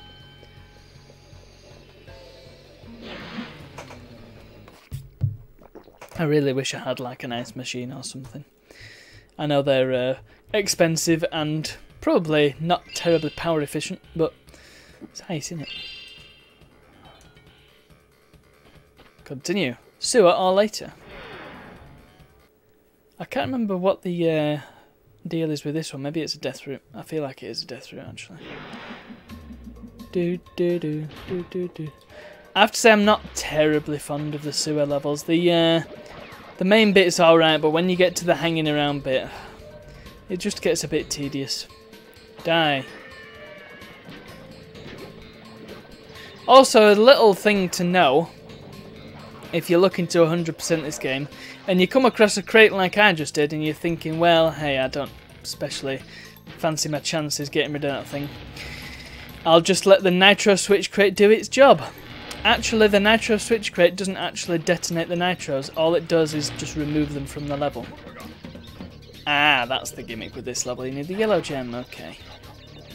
Oh, nice. Well, I shan't worry about getting all the crates then. Powie. Hey. Let's go down in bonus.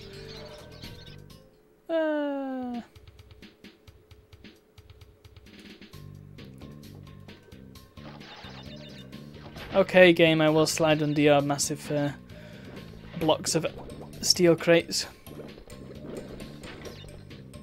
I love the way the nitros make the crates on top of them bounce up and down. It's such a nice touch. They didn't need to do that. The nitros could have just been completely still. But they've got character. Ka-ching! I really need that noise. I need a soundboard. I found a soundboard on GitHub, but I've not tested it out properly. Maybe next stream I download it, or maybe at the end of this stream I might take a bit of time just to grab that download, that soundboard, and try it out and see what it's like. The problem is, I've not got the real estate for it. I have but one monitor, friends. Well, that's a lie. I have two monitors, but they're not both connected to this PC, and one of them is a... Well, it's a very small CRT, 9-inch to 11-inch, something like that. Teeny tiny, weeny whiny. And, of course, there's no room for it. Now, that was satisfying. Actually, I do wonder if the yellow gem is necessary for getting the white gem on this. Because it comes out there, doesn't it? Right, that's not the way to go. That's a trick.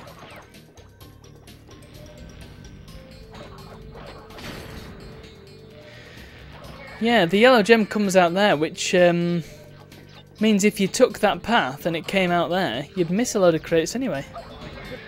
Oh, balls. There we go. Look, yeah, 50... So yeah, I was right. The yellow gem doesn't actually contribute, so you can actually get the white gem. If I can traverse back. Are there any rolling barrels of waste? No, there aren't. So it wasn't a trick after all. The game was actually telling me which way I'm supposed to go. Nice one. Cheers, game. What's with the electric eels as well? Why are they so unhappy about Crash? Give me the crystal. Come on, input lag. Stop messing me around.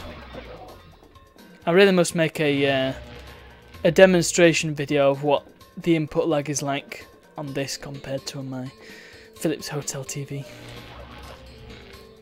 I do intend to make a video of that as soon as I've got an RGB cable for my PlayStation 2, because I intend to make a nice video and demonstrate the differences between crappy RF, slightly less crappy but still really crappy composite, and clean RGB.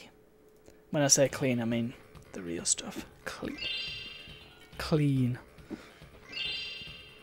It's always nice when you get a hic burp in the middle of you saying the word clean in it. Who's this? Coco. Thank goodness. I hacked into Cortex's computer and found detailed schematics for an improved Cortex, Oh, here we go. Cortex and a suspicious-looking space station. Here comes her liar speech. Sure, but Cortex might be trying... Oh no, it must be the next one. There's one later on when she says something about there's something wrong with his statement. It's like, well, yeah. I mean, you've been warning me against him all this time, and only now you say, oh, something a bit off with his witness statement here. So yeah, liar Coco. Here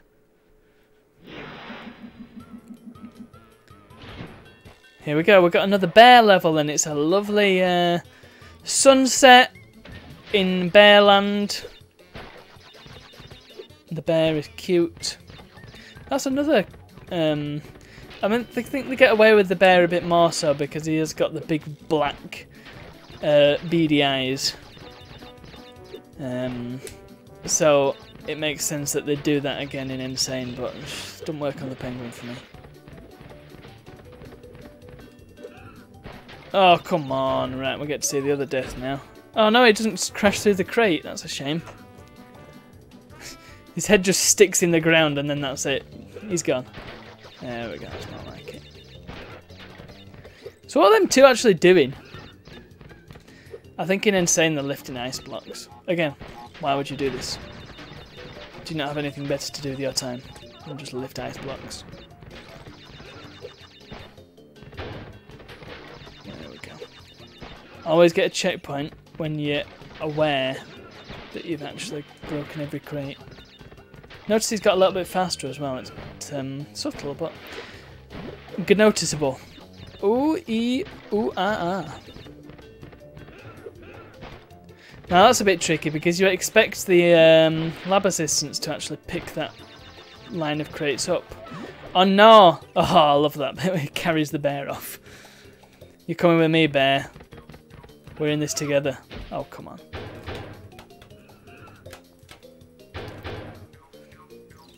The bear is actually called Polar, but I refuse to use that as a name because that's the most stupid name for a bear. Bam! That's what we want. Right, we've got nitros. There we are. Oh, and there we go. The end of the level. Let's hope I got the white gem. Pow. Yay, I done it. Thank you. Did I actually get the crystal? Yeah, I did. Just don't remember getting this on. Can't believe I've run out of water already, nearly. I've got another hour and a bit to go yet. Can't be running out of water so quickly. So, you may have noticed at the end of there, I'm just going to jump back in. Remember Spyro 1? Remember the first secret in the game? It's like a thing on a waterfall and you got to jump around on these little islands and unlock the door. That has nothing to do with this, but it's vaguely similar. So I'm just going to run through. I don't need to worry about the crates this time. I just need to survive. Try and do it quickly. Because you don't want to see this level again, surely. Even though you're here for 100% run through, I'm sure. Because it says 100% in the tag bit, although I don't know where that actually appears on the stream. That's a good old question.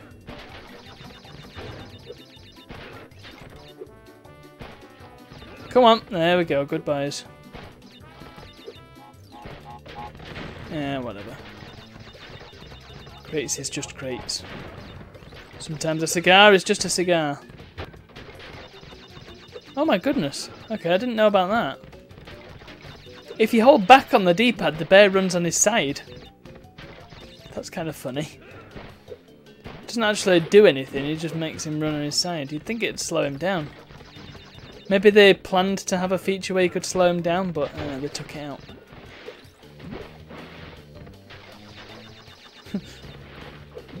And what happens if you do it and then have him... Yeah, he sprints on his side, that's funny. Of course, I could have done that at a much better point, but...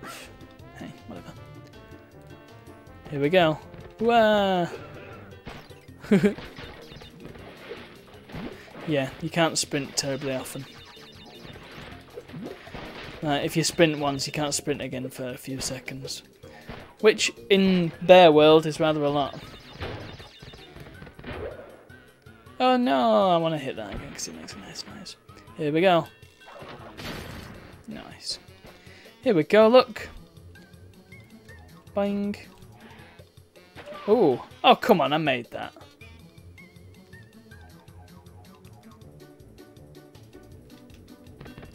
Sprint. Sprint. Sprint. Oh, balls. Come on, I wish you could skip the death animations. They do take... Once you've seen them once, I mean, it's nice. They're funny and all that, but... Once you've seen them once, you kind of just like, come on, I just want to get back to the game. Ooh. Okay, I had no idea that he bounced off crates the same way as Crash does. He didn't bounce off that one. Bear. Sort of brings his arms in as well. That's strange, isn't it? Right, this time let's not go all funny. Let's just... There we go. Hey, we got ourselves another secret exit. And there it is. The gauntlet. Hey, might as well. So like I say, you got to survive all this and then get to the death route without dying. Once you've done the death route, you can die as much as you damn well please, but yeah, there's one-ups there. I keep forgetting about that. It's just not worth the effort. It's not worth dying straight away and then losing the death route. And this is a really tricky bit of level, so you gotta take all the victories you can get, especially getting that one crate there. You gotta let the ooh! You've got to let the wakeboard drift towards it. And there we go, look. It's not long, but it's tricky. And then you got to do the rest of the level. Oh. There was a bit of audio lag then. Oh, and of course, get all the crates. Don't forget that bit. I find it kind of funny that you can enter through a secret exit and then also leave through a secret exit.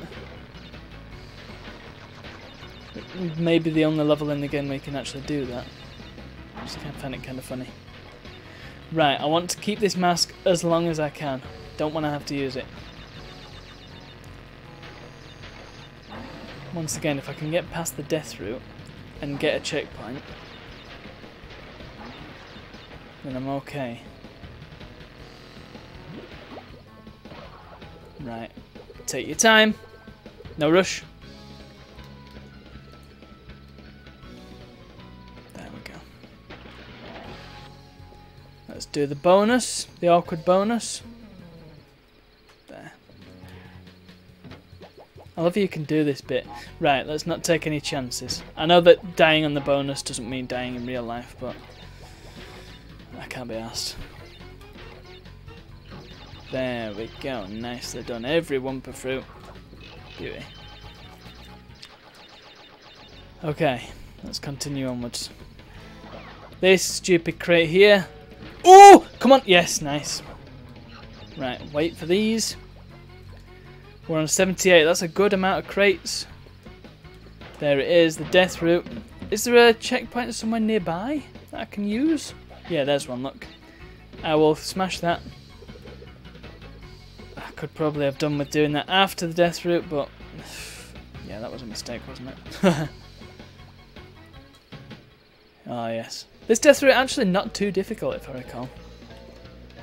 The worst bit about it is the tense music. Oh, oh, oh, oh, oh, oh. Can you imagine what a death route would be like on the stinking bridge levels? Bye. Oh, look at this cheekiness. So, I'm thinking go at the last second.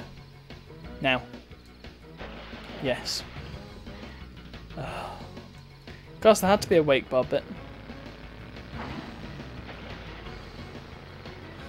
That first bit was suspiciously easy.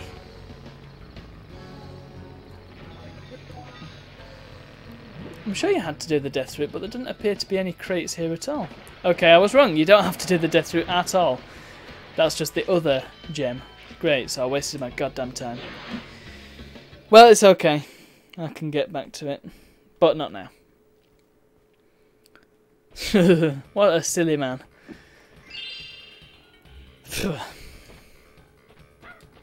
Oh, we're actually in the third warp room, aren't we? Up! Up! No! Up. Tell you what, it's warm. It's very warm in this room. I'm tempted to turn on the fan, but it'd get very noisy.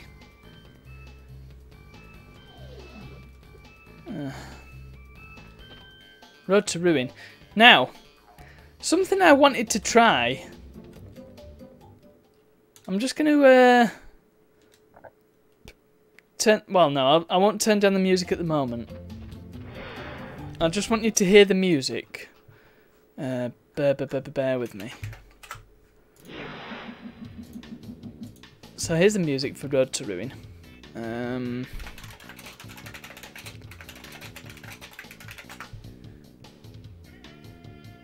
Here we go.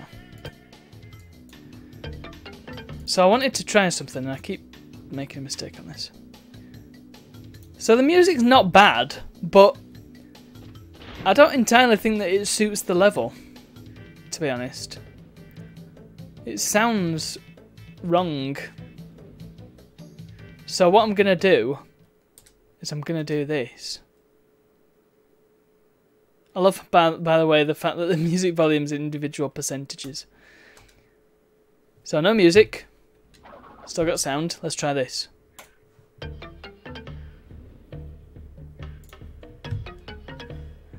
It's a bit weird having the...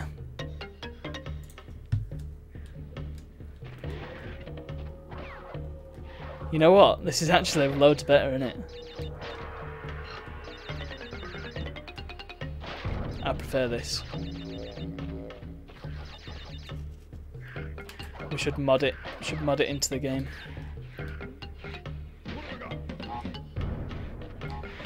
The only problem is this game's a little bit too fast-paced for this music.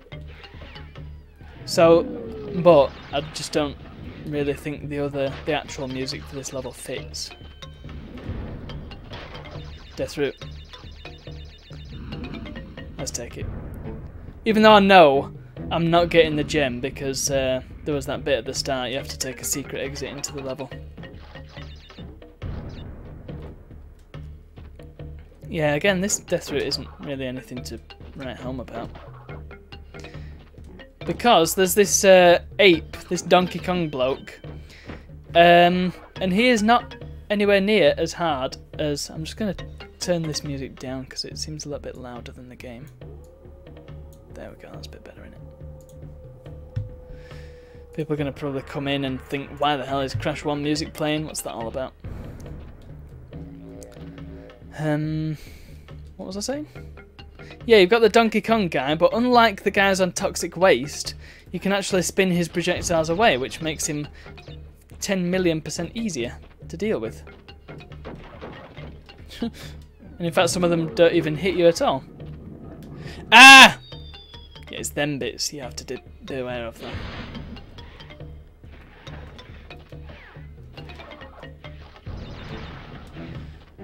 So yeah, this is, did I mention this was a music from Sunset Vista? In case you're not aware. But yeah, I like it. I think it's got a nice, it fits nicely.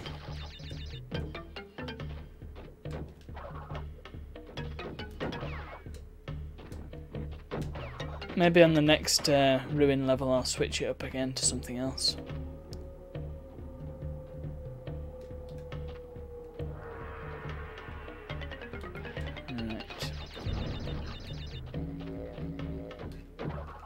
Oh boy! I keep making stupid decisions. Like that. That was input lag. That was definitely input lag there. It's because I keep wanting to do the high jump, but...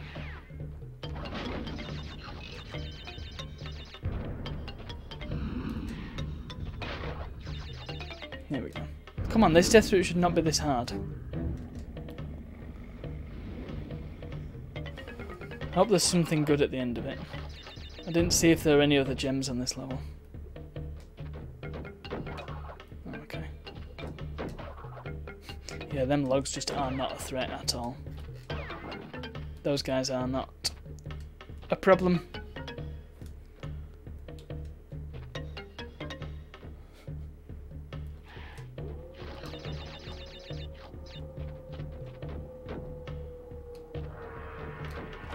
By the way, this is on a YouTube channel, this music, where they've got all the Crash music extended to at least 15 minutes, and I'm wondering if I'm going to actually play it out because of how much I'm dying. But I can't imagine I would do that. Oh! No. Right, what's next? I think it doesn't fit as well as it could because it's not sunset, it's night. So maybe instead... Ah, it's right there.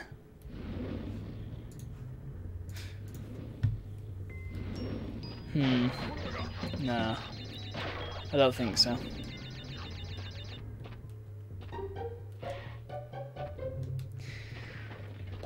I don't know. It's not bad, but it's outdoors, isn't it? So it doesn't quite work as well. Oh, I love this music. Unbelievable. Let's do the bonus. I'll switch back to the normal music now. Oops. You need to click on the wrong windows all the goddamn time. It's so frustrating. Here we go.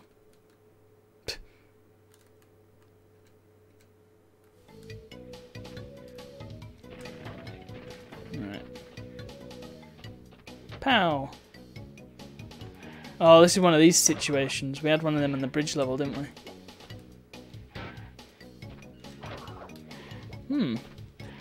We'll try that with the next one. I might be okay. Yeah, there is another bit of music to this level that I'm not fond of, and where a Crash 1 track would probably work better.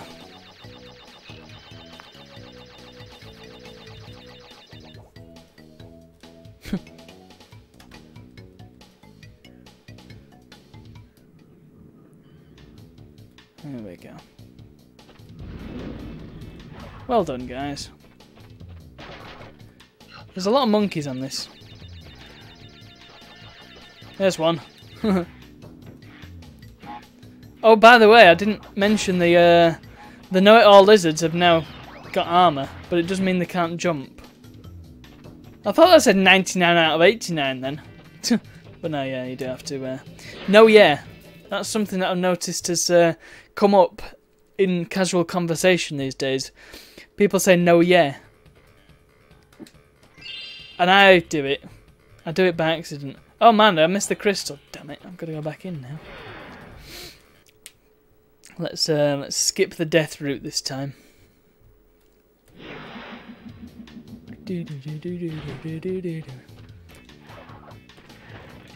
By the way, you can actually make it over there, but it's a lot easier on PAL and when you've not got input lag to contend with. But yeah, you can just about make it across there. The problem is, what do you do when you're there? You have to traverse quite a lot of fire, and I don't think it counts for the 100% unless you've actually unlocked the secret exit anyway. So it's pointless. You're just cheating yourself out of a victory. By the way, I won't bother with them TNTs. Who cares? Nope. Yeah. Don't suppose you recognise the sound that the shrews are making? Are the shrews? What are these creatures? Balls. They took the eye blinking out. Wonder why they did that. That was funny, that. Haha, lizard, you're not going to have the satisfaction of being defeated by Crash Bandicoot.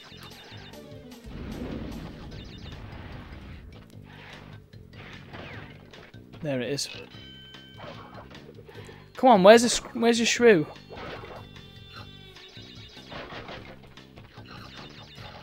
Cash, money. Not actually money.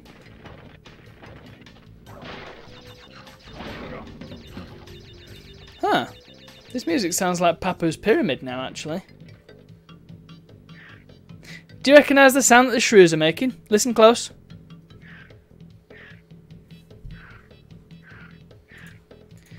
Bear with me.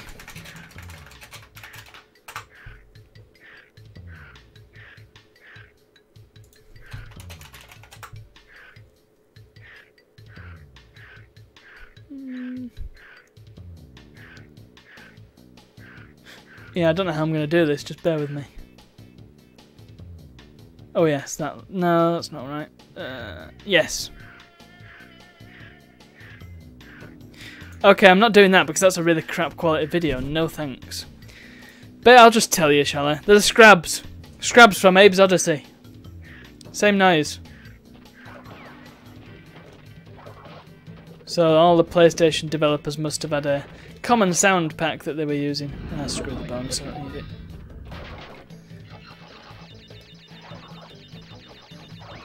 I'm only doing them to show you because doing them for the crates is utterly pointless at this juncture. Ah.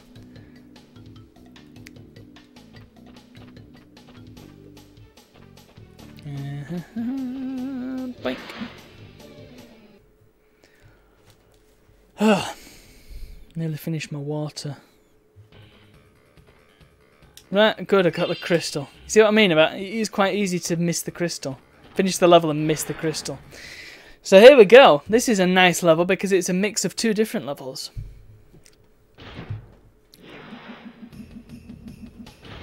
So you may be thinking, it's another boulder level. Looks like a boulder level, doesn't it? However,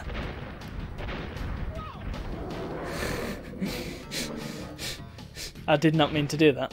I was too busy looking at the bear. The bear in the room. Oh my god, I hate them mines!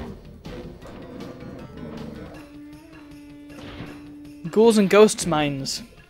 Actually, I've just had a thought. Yeah, getting an RGB cable for my PS2 is going to be a godsend because, first of all, it's going to reduce the amount of cables going into my OSSC, which is great. I've currently got a cheap component cable going from my PS2 to my OSSC, but the it doesn't have. Oh my god! It doesn't have RCA audio jacks for some reason, doesn't OSSC. So what I've got is a crappy RCA to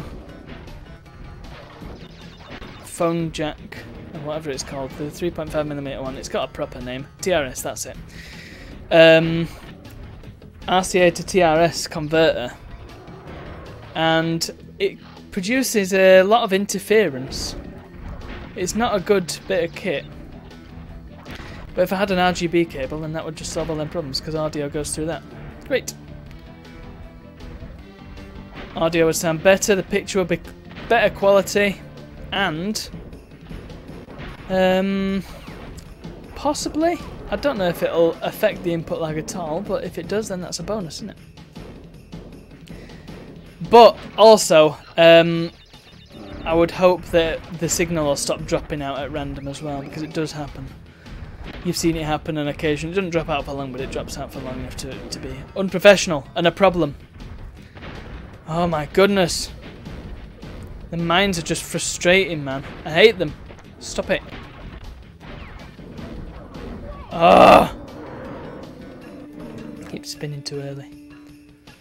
Let's use the analog stick. That might be a bit easier on my thumb. I don't know how anybody could use this though. You can't get definite directions on it. It's like you can never walk in a straight line. Right. Yeah. Forget the analog. D-pad. Live the D-pad life. Something. Oh! Keeps happening!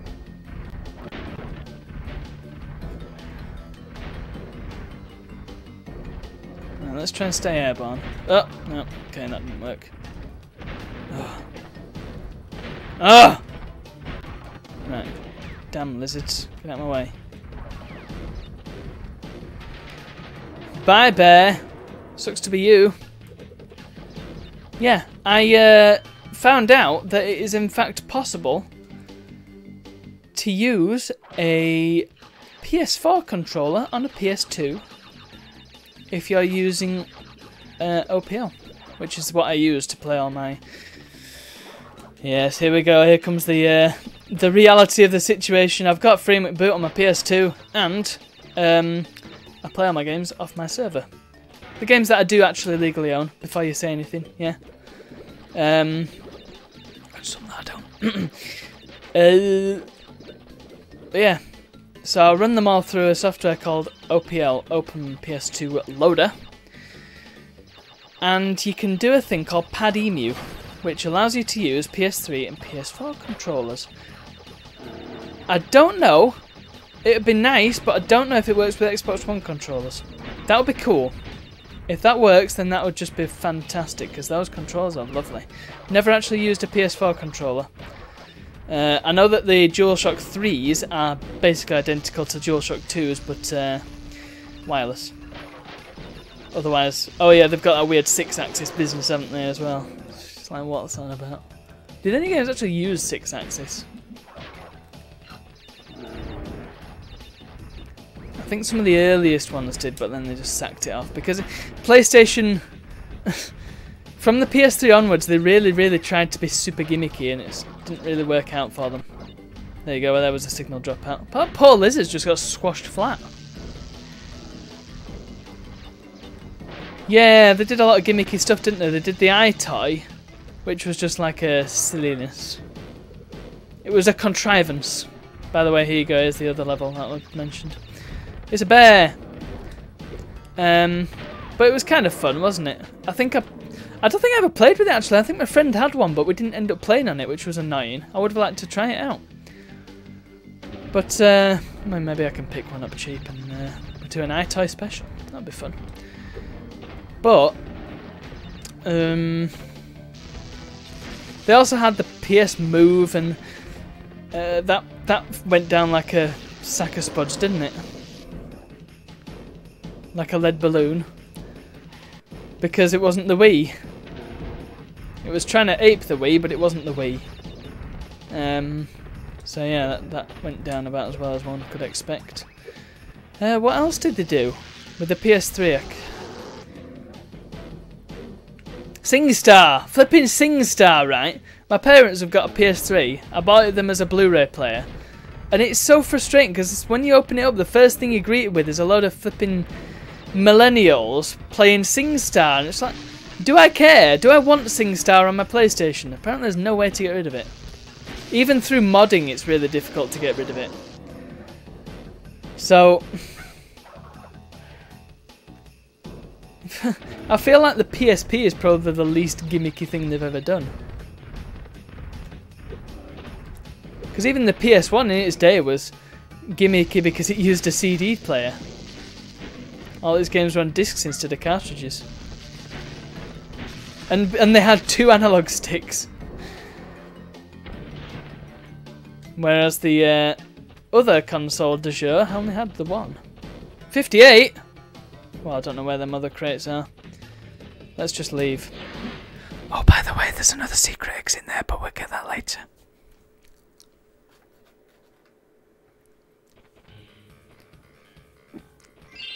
So there's got to be a secret exit into Unbearable. Crash, my boy. My boy. You are more than halfway there. My boy. I'm sure My you boy. noticed that My they boy. became harder. The last 10 crystals will be the hardest to gather, and my our enemies will be sending their strongest forces to fortune. I'll contact you again when you have completed the next one. Said 10 crystals then. It's not keeping to his story of there only being 20.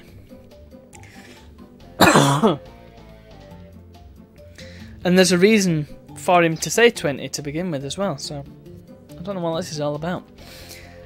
Must just be a case of slightly... The continuity editor was out that day. So who's the next boss? Somebody new again. Oh yes. Recognise this guy, I'm sure. Doesn't it look weird when his mouth's shut?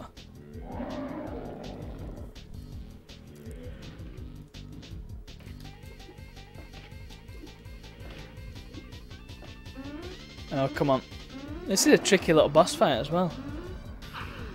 Also, I don't know why his teeth disappear when he's falling down. He goes all gummy on us.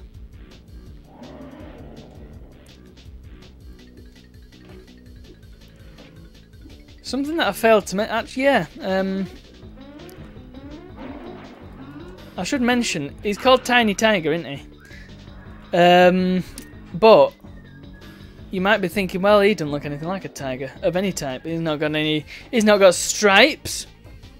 He is an unstriped tiger. What's that all about? They don't exist. And you're right, they don't. He is in fact a Tasmanian tiger, or a thylacine. Come on, come on, come on, you stupid thylacine. Damn it. Will he jump across like an idiot? No, I don't think he will. Ah! Yeah, Tasmanian tigers are actually extinct. And I think they were at the time of Crash being developed as well, so... Now, interestingly, Tiny was supposed to be a character in the first game. He was in the original design documents for Willy the Wombat. So yeah, he was a thing in the development of Crash 1. Bye! But they obviously had to cut him for reasons unknown. There's various reasons to have to cut a character. Just happens, doesn't it? Hey! Oh, and then you've got to escape to a safety. Yeah, there we go. There he is. Bye! Flop. Who designed this bit here? Who thought this was a good idea?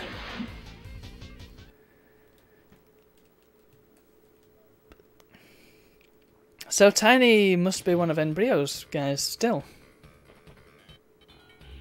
Huh, no Cortex message this time. Let's save.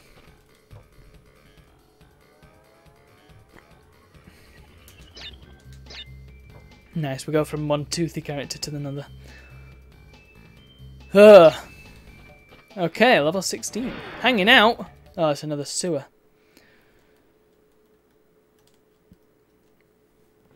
Oof. I can't remember what collectibles were on this level. Does Crash count as a collectathon? Because I mean, the whole game is about collecting items of varying qualities. Oh, by the way, if you don't know that thing's coming, then that'll kill you. God's sake, the input lag got me again. What can I say? Yeah, in each level you have to collect items, but I feel like a collectathon has to have an open world. It's a bit like a roguelike, isn't it? Roguelikes have a very specific and strict set of standards in order for a game to be considered a roguelike. So does it... input lag. I know I keep blaming it, but it keeps getting me. Listen to this.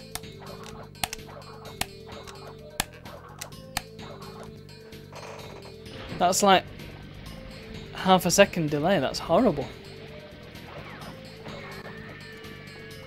I wonder if it's the input time on this monitor that's doing it as well. I mean, that might have some bearing on it. I mean, it obviously will have some bearing on it. What? I swear, I never hit those barrels, and now I'm hitting them all the goddamn time. Maybe they've got smaller hitboxes in PAL. Totally forgot what I was saying.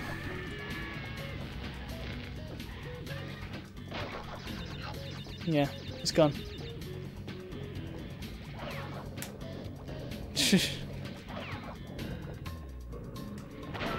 Oh my goodness! This is frustrating. Yeah. I was talking about collectathons having a strict set of rules for a game to be considered a collectathon. So a roguelike, there's I'm not certain on all the rules that make a game a roguelike. I think, well, the main ones are that it's got to be randomly generated levels, and it's got to be permadeath. That's the only two that I can think off the top of my head. I mean, not all roguelikes have a proper leveling system. I know that... Does NetHack even... No, not NetHack. Does Rogue have a leveling system? I can't remember if it does.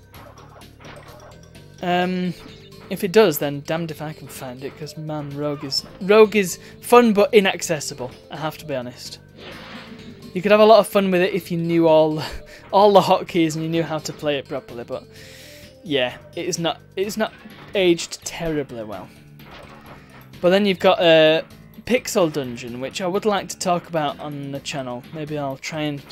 I mean, streaming that's going to be a nightmare, because it's on Android. But yeah, that will be a lot of fun to try. Because that is that is kind of a graphical version of Rogue for mobile. It's really good. Right, let's just jump over there. See to it that all the crates get destroyed. Yeah, I'm just thinking about how I can...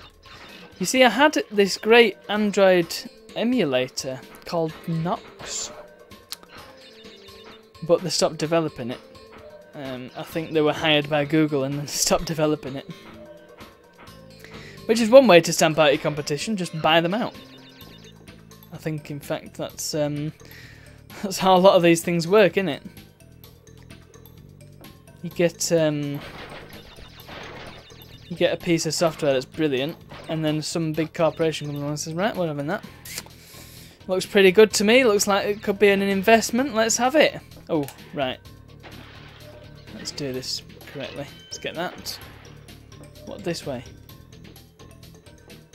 Can't remember. I do remember. I shouldn't have gone this way. Damn it.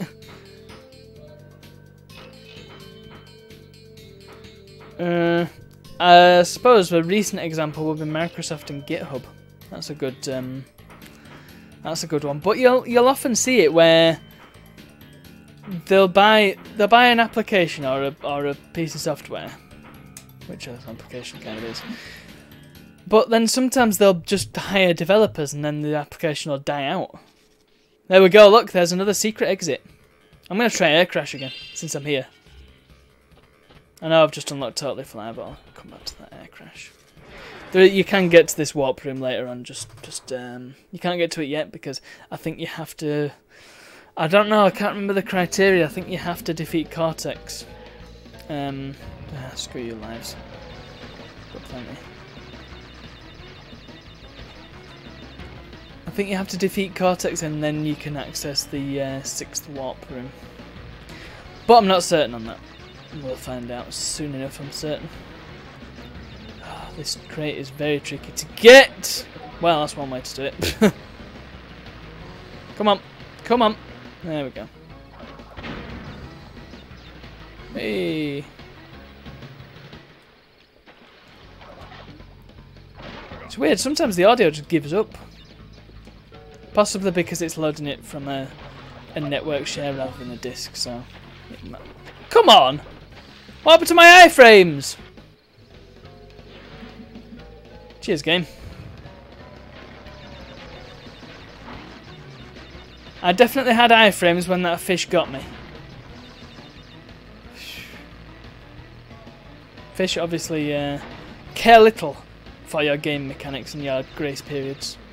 Right, here we go, there we are, that's how you do it. You let the whirlpool gently pull you in. Nice. I love how there's the potential to die there by overshooting. Nope! There we go.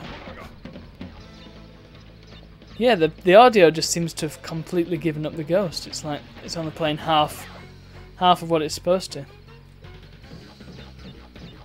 So we're on 50 crates already. How can that be? Is that all the nitros? Of course, yeah. The nitro switch crate only exists in that little secret area. Oh balls! There's my mask. Ah, that's fine. I think I can survive. As long as I get a checkpoint, I'm okay.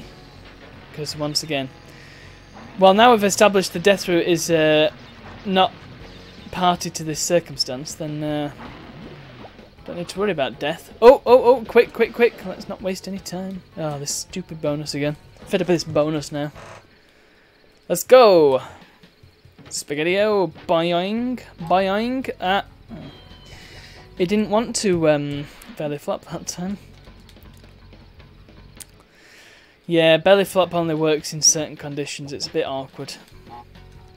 Another reason to not like the belly flop, because once again I was tapping that R1 button and it wasn't happening. Oh, there's a slight change in PAL. I think it must be to do with the slightly higher jump height.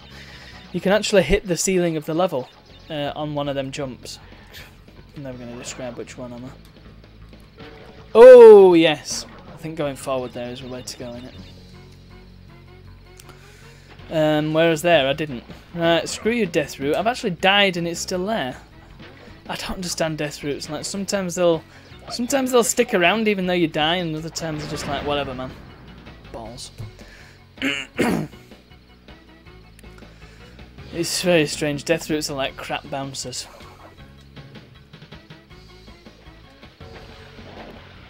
Thankfully, I've already done the bonus. Just make sure, yeah.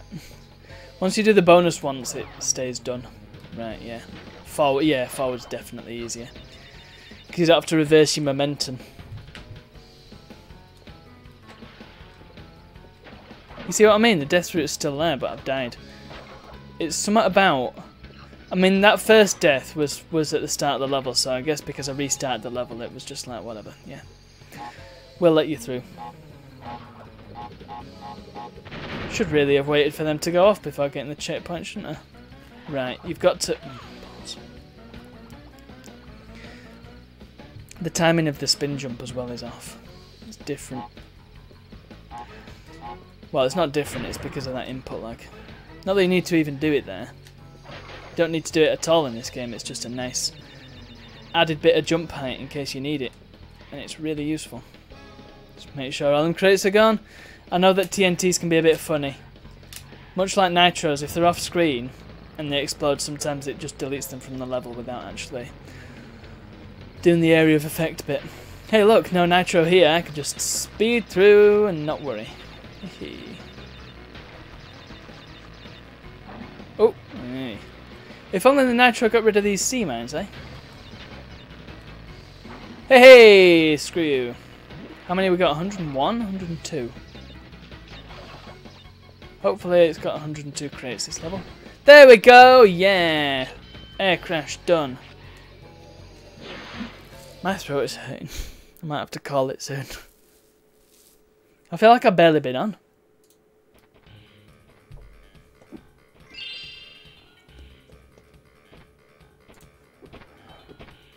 But, yeah.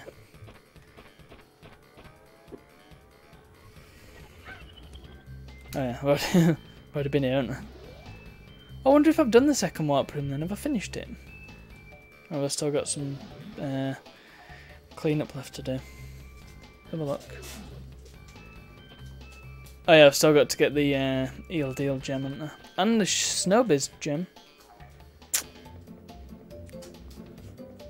What did I miss on Snowbiz? Oh, it was... Yeah, let's go do that. Since I'm here, might as well do it. Might as well. Right. Let's go. So there was a red gem exit, wasn't there, on this? Or rather, a red gem path.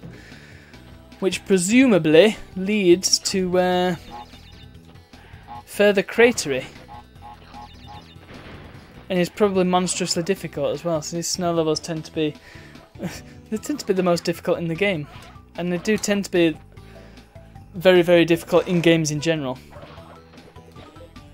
Because of the changes in physics and all the ice. And sometimes you gotta wade through snow. I know that... I seem to recall in New Super Mario Bros. There was a lot of wading in snow. Here we go! Oh, that's nice. Have I ever seen this? It looks new. Never 100% in this game, so there's going to be stuff that I haven't seen, including the secret ending. I can hear nitros. Oh, Stealth the Hedgehog. What's this? What is the plan here? Ah. Okay. That's a strange one, isn't it? Right, I'm just going to go ahead. Okay, there is no reason not to hit that switch crate. I was expecting all of them to be TNTs. Thankfully not. Yeah, I've never seen this bit of game before. This is nice. It's nice to see a new bit of game. Balls. Thank goodness for checkpoints. No. 19! The quartet of 19. Yes. Bye Nitro. Bye Stealth. Just jump them. It's easier.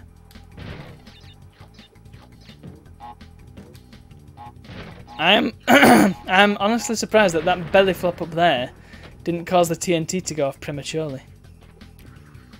Oh! This is trickier than it looks just because it's quite high up, so you can't entirely see what you're doing properly. But, you know. Oh, that's good. Hey!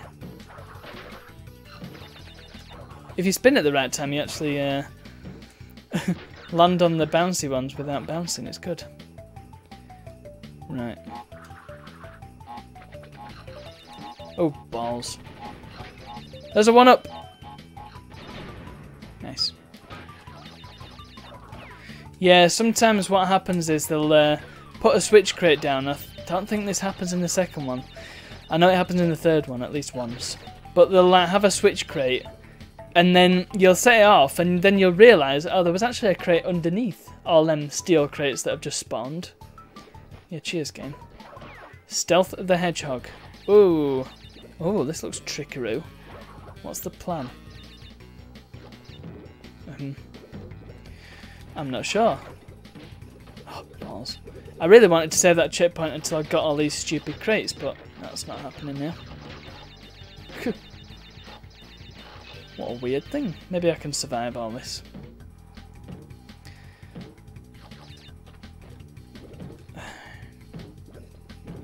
I would like to get all the Wumpers, but I don't think that's going to happen. Because there's quite a few up there. It would be nice to have them all.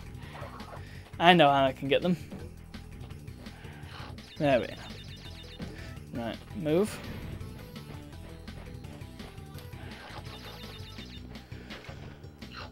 Ugh. Balls.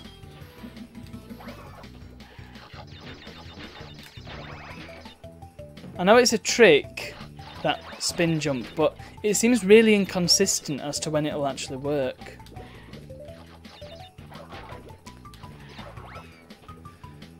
Again, that's input lag, isn't it? I wonder what the input lag is on this monitor then, because I don't notice it with other games. Not that I play many games on my PC these days, and that's kind of a sad thought. I've got this nice powerful PC and I don't really game on it. I suppose technically I'm gaming on the PC now, but I'm not. I'm gaming on a PS2 that happens to be running through a PC. Really now?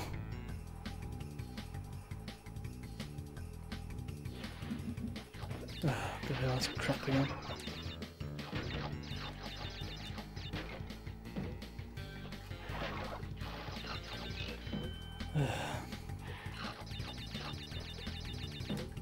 Yes, there's nothing up there. Good. There we go. Move.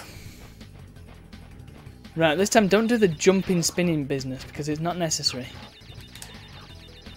I swear that crate contains nothing. Right, go!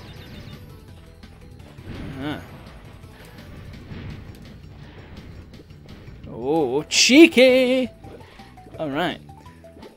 They like doing that business with the snow levels as well, with the nitros placed in that particular arrangement. Ooh. Oh, we've got another Stealth the Hedgehog here.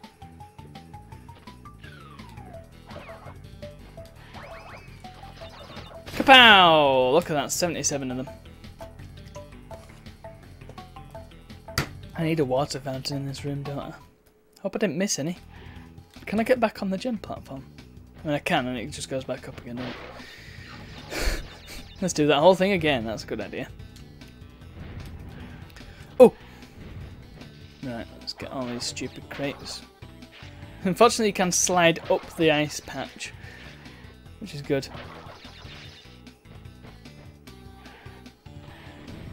Oh. Stealth the Hedgehog in the wrong place. There we go, kick him up the ass. It was really fast, that one. I think you can kill the seals by getting the icicles to fall on them, but it's quite difficult to do. Lovely, look at all these delicious Wumpa fruits. I hope I get all the crates after all that. Watch all the mist run water. Ah! I've always thought that when you land from that massive jump, the landing animation and the amount of sort of debris that is kicked up don't quite match up. Hehehe, I saved myself some effort then.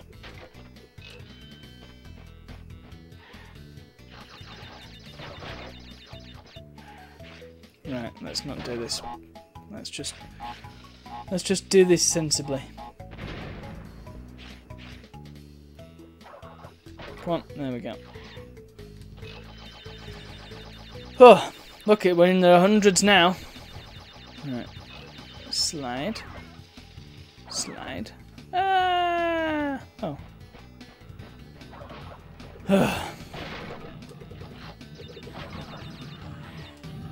I appreciate that they've incorporated a bit of jungle rollers in this level as well.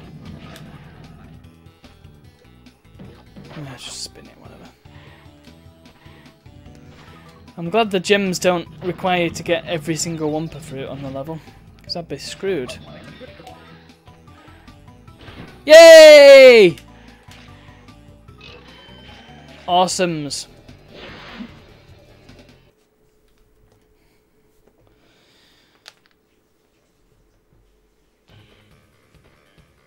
Whoa.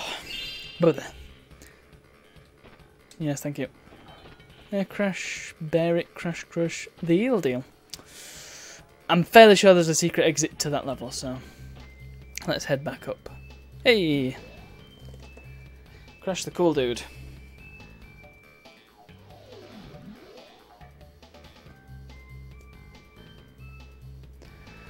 Right. Hanging out, yeah, whatever, digging it. Cold Hard Crash. Now that is by all accounts a tricky level, I can't remember why. Ruination, yeah, we know how that's going to be. Behaving. My throat is getting really sore, so I'm going to have to call it, I think. But before I do, I would like to just have a quick look at my old Crash Bandicoot 2 videos. So let's just switch to something a bit more ambient. By the way, so just so I don't have to mention it at the end, I'm on a donation drive, trying to get £100 towards special effect, and if it happens, then I will play through Daytona USA on the Xbox 360. Not only that, I'll do the karaoke mode and I'll sing all the way through. So yeah, I mean, there is... sorry, I've just totally lost my concentration, yeah. If I do that, then my throat's going to be even more sore than it is now. So I've just checked on Twitter. Interesting little thing.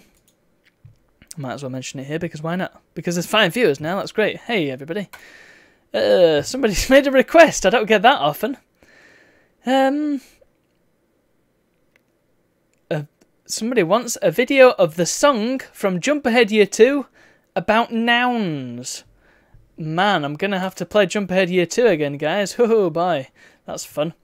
I'll sort that out later. In the meantime, yeah, I'm just going to... So I've had viewers coming in now. Hello to you all.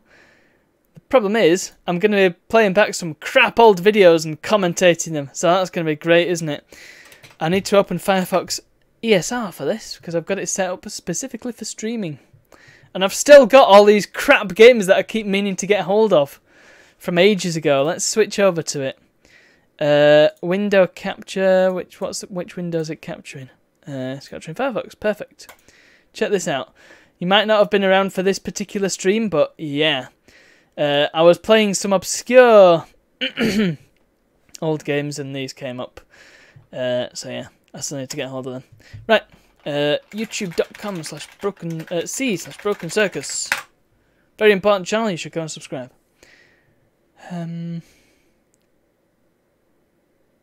It's probably going to take a while to load because I'm actually streaming at the moment. Wonder why only 3 uploads are appearing here. That's strange, isn't it? Anyway, let's get playlists. Create a place. Oh no, you get to see my liked videos. And my favourites, which are normally private. Oh, and look, Patreon content. Hey, hey. That should, hint, hint. So I did 9 episodes on Crash 2 and 9 episodes on Crash 1, but 13 on Crash Warped. There's a reason for that. I played that with my brother, so I really do need to go back through them. So let's see what these videos are like. Now, first of all, first point I need to make. EPSXE, get rid of it. If you're going to emulate, use Mednafen. That is the way forward for PlayStation emulation. That it's cycle accurate, so you're getting the proper full experience. And it doesn't use any of these crappy plugins that may or may not work. It's a proper emulator for PlayStation. Saturn as well, it does Saturn, and a couple of other things as well. So, we've not even got 2 seconds in. You're watching Crash Bandicoot 2 Part 1. Gee, I didn't know. Actually, the reason I put that on... Oh, I'm playing the PAL version? Dear, oh dear. I mean, there's rationale for that, I suppose, but... Whether 2015 me would know that... Probably not. I probably didn't know the difference between PAL and NTSC back then. Jesus. It was only 4 years ago. That seems like a longer ago, but I suppose 4 years is a long time. It's September. It's not even 4 years. It's also widescreen. Why? Stop it. Yes. Thank you, Cortex, for introducing the... Oh yeah, the little intro thing that I put there. There was a reason for that. I was worried that people are going to steal my videos, so I better put an intro thing on it to make sure that they don't re-upload them under some. There was a big thing going on in Let's Play circles at the time, and lots of videos from smaller channels were actually being stolen. So that was, I mean, being a small channel, there's no reason why I shouldn't do that. It was a safeguarding tactic at the time. Nowadays, I put an actual intro on. But it doesn't actually cover up the video, so I don't know how effective that is. But whatever.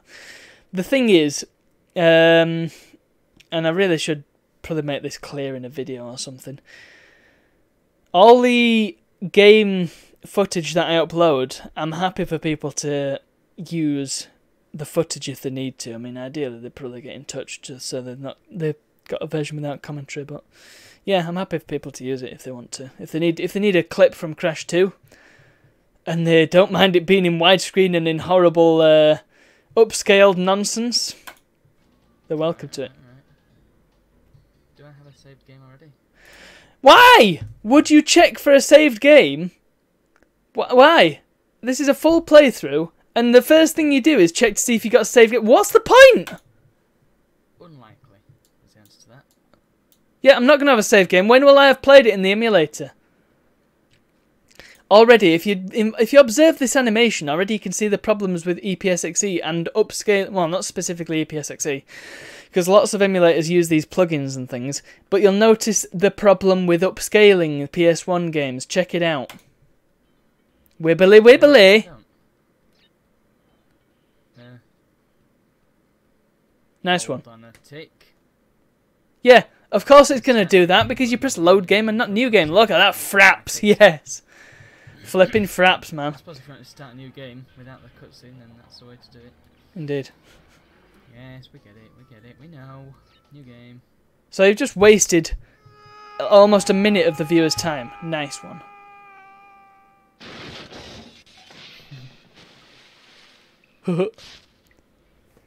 There he is.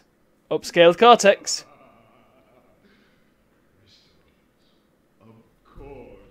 And here's the thing. You'll get people saying... Oh, I might as well just leave it rolling. You'll get people saying stuff like, oh, well, PS1 games look a bit crap nowadays. They used to look so much better. And yeah, of course they did, because you were playing them on actual hardware that they were designed for. It's truth. It may sound like a conspiracy theory, but it is pure, unadulterated truth that PlayStation games look better on CRTs. However, now that I've paused it and I'm actually looking at this scene... This is one benefit of upscaling. It lets you see stuff that you wouldn't have seen in the background otherwise. And look, there's lots of pictures of Cortex and the planet and a targeting reticule and a lab assistant just chilling there. You would be able to see that in PS1, I imagine. But yeah, the original game on original hardware with an original CRT, honestly, it does make the world of difference. It looks smooth. Not any input lag. You must have friends somewhere if you built that whole space station. Crash, You've got a point there. my battery is fried. Make yourself useful, big brother, and bring an extra battery for me. There we go. And where in the world are you going to find a battery in the middle of nowhere? Again, fair point. I didn't make that clear. Okay. Analog, yay, it's working. Right, well, this is Crash Bandicoot 2. I haven't actually introduced the video at all in any way. Nice one, yeah, very good. I like how you've realised that 2 minutes in. Rather superior and indeed incredibly lovely.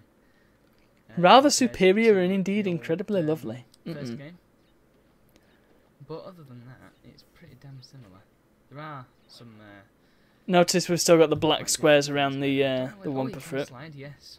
So that means you've got the super jump that entails from that. Whee! This is just dreadful, isn't it? This video is dreadful. It's like a more fluid game. I suppose I was... Otherwise, it's very similar. Yeah, shut up.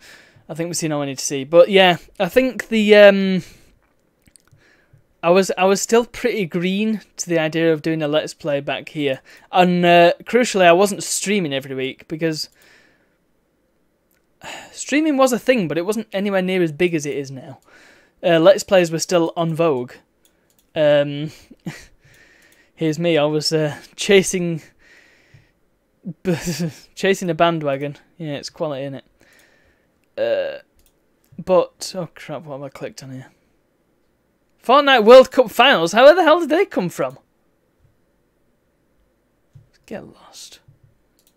Don't want any of that in my stream. Right, well, yeah. I suppose at that point I was still pretty new to the Let's Playing thing, because most of the Let's Plays, the first Let's Play I ever did was with a friend. So we were obviously bouncing off each other, acting as if it was just a normal game of Civilization 4. But when I started doing it on my own, yeah, that's when it got a little bit more difficult. Because, yeah, I wasn't very good at thinking of things to say. So a lot of it basically sounds like this. And here we are. Yeah, let's just do this. And I mean, I'm struggling for words to say now. But that's how it was back then. And if you watch some of my old videos, yeah, not great. And especially when, I think, up until, I want to say up until them Crash videos, oh cripes, and actually, no, even after them Crash videos, I think, yeah, there was a long period where I had infinite trouble with getting my videos to look right when they were exported. On some of my earlier Minecraft videos, there's a weird issue where the video looks almost interlaced. So it's got this weird fuzzy effect. And then there's other videos, and the Space Invaders playthrough is a really bad example of this, or a really good example of a bad thing happening. It keeps flickering between two different bits of footage, and I've no idea to this day why that happened. I mean, Lightworks. Never again, put it that way. Lightworks is just a pain in the ass. It does not do what you want it to. Resolve all the way. I'm so glad it works on my Ryzen. Yeah, it needs a beefy machine, but once you do get it working, it's just beautiful. Yeah. So my older videos are... some of my older videos are virtually unwatchable. And then there's the audio quality. Yes, now. But, on the other hand, there is some... there's some silver. I daren't say gold, but there's certainly some silver to be found there. I did do a Minecraft playthrough that was quite entertaining, I think. There was some good stuff in there. Especially the bit where I build a nuclear reactor. And there's a nice bit of editing that I'm quite proud of. Where I'm putting... Yeah, I think I make a tokamak thing. The particle accelerator. In one of the old mods for Minecraft 1.4. Whatever. It's an old mod pack that I made. Might have even been 1.6, I don't know. Can't remember. But yeah, I make tokamak. And I've got also Sprach Zarathustra, which is the music from 2001: A Space Odyssey, in case you don't know. Playing, and it goes da-da! As soon as I put the last block in, and it starts working. It's like, way, that's a good bit of editing. In fact, before I go, I might as well show you. I might as well get it all loaded up. Oh, Firefox is installing updates now. It's ESR. I thought it didn't have updates. What's the point? I was trying to explain the concept of extended support releases to a friend, and when I was explaining it, I realised it doesn't make a whole lot of sense. I mean, it does make sense when... It makes sense because it's good to have a release of a thing that gets... It's sort of a stable base release that gets security updates and nothing else, so you know that it's going to be virtually the same for the length of the support period. But trying to explain that there and then was just like, oh, well, okay, does this actually make sense? Because it still gets updates. You know what I mean? if you install Ubuntu ESR, however it's called, LTS, whatever it's called, then it still gets updates. So I don't really know what the difference is there. All I know is that I would rather be using Windows LTSB than I would use Windows 10. In fact, I keep meaning to install Server 16 on my PC, but yeah, it's just doing it, innit? So youtube.com/c/Broken Circus. I've got to find the right video now. They've all got funny titles.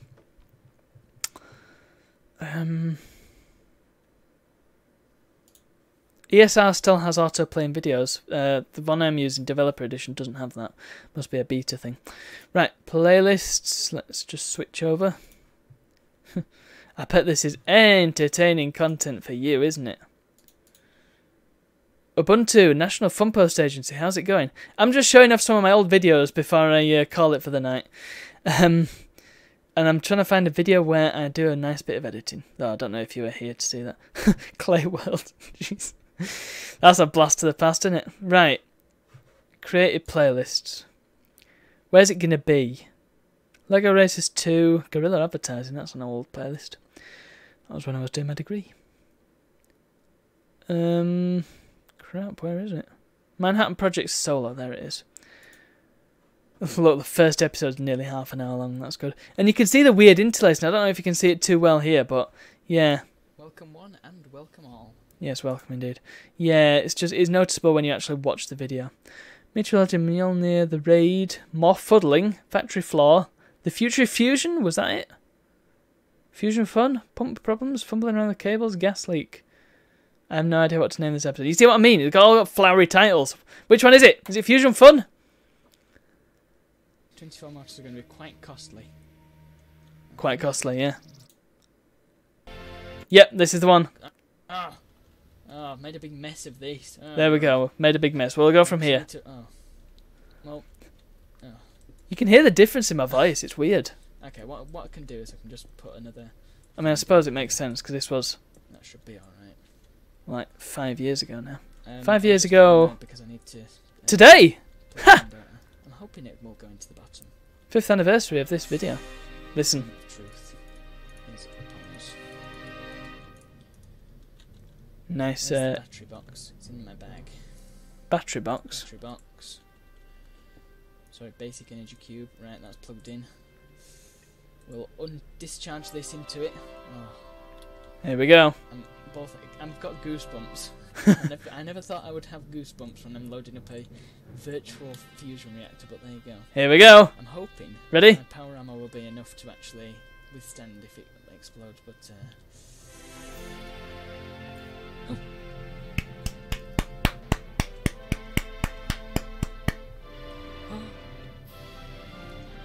Oh, would you look at that? Would you look at that?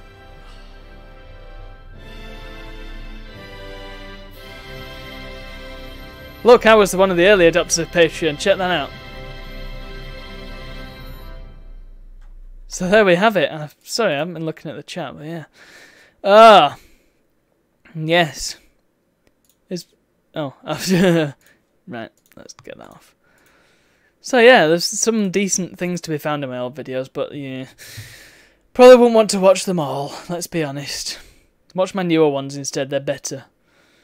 And yeah, I'm going to be honest, there's probably not going to be a new video tomorrow. I kept meaning to make one, but this week's been kind of busy, so. It's also been ridiculously hot. So hopefully I'll get time next week to make one. I've got one where I've been sitting on the footage for about a year, and I've been struggling to think of how to start the video. Now I've got an intro to it. It's just a case of doing the commentary now for the rest of it, which should really be quite easy. So that's got to be my goal for next week, to get that done. Possibly I can... Oh, actually, I might be able to do it. Yeah, personal life getting in the way of stream. Let's not have that. Let's just call it there. So thank you for watching and watching some Crash 2. We're going to be back next week. Maybe even we'll finish it and 100% it next week, because I got through a lot of the game in this one stream. So who knows how far I'm going to get next time. yeah, don't forget the donation goal. The donation link is underneath the video. All donations up to £100 are going to special effect. Well, up to £200 actually, because £100 gets me. That's your incentive. Me playing Daytona USA karaoke mode, singing through the whole thing. That's going to be fun as hell. I can't sing, so be prepared. I imagine lots of people will leave during that stream. But if there's £200 involved, then I'm going to rope my brother in it, and he doesn't know the tunes. He just will sing anything. So that's going to be great, innit? It's probably not even going to be very entertaining, but hey, it's money towards charity, so who the hell cares? Also, if you want to support me and all I do, because, hey, I've got a blog now. Did I have a blog last time? I've got a blog now. Go to, I've not set it up in my bot, so I can't get a quick link or anything like that, but I'm going to type it in, spacefarer.club. Check it out. I'm going to be writing stuff on there infrequently, but it's still going to be stuff. Extra content for you and your money. Go on Patreon. You might get a bit of exclusive stuff as well. $1 a month would help us massively. It would be a great, well, I just farted on stream. Good for me. I hope you didn't hear that. It'd be great for us because it means we can afford potentially new equipment, more importantly, new games. And by equipment, I mean, well, having an extra mic wouldn't be too bad. Having an extra decent headset wouldn't be too bad. But most importantly, having consoles and the means to record them and in high quality. Maybe even with Patreon money, if enough of it comes in, I can finally order a Trinitron 29-inch television. That's what I need. That's my goal currently, to get a 29-inch Trinitron. There was one that I was so close to getting. It was on eBay. I got in touch with the guy and said, any chance I could get this couriered? And he said, yeah, that's fine as long as you arrange it. It was going to cost me about 50 quid, but the telly itself was going to be about a tenner. So I bid on it, and then somebody outbid me for 30 quid, and I was like, ugh! But honestly, I couldn't really afford any more than that. But I'm getting a pay rise next month, so maybe one will come up and I'll be able to buy it. Yeah! So I might have a 29-inch Trinitron, which leaves me with the issue of what I'm going to do with my HD TV, because I still need that as well. But that's, again, things I'll worry about. But yeah, Patreon money would be very useful in that regard. Whatever, I don't care. I do care, but I don't care. It's up to you if you want to do it. I'm still going to do doing these streams, videos, and the blog. So it's just an extra bit of support for us. And finally, head on over to the YouTube channel. Go and subscribe to that. New videos when I get time to do them. Usually every week, but not always. I've got to be honest with you. And that's about it. So I'll see you all for the next one. Next Friday, 7 PM. More Crash Bandicoot 2. Bye-bye. Enjoy the tunes.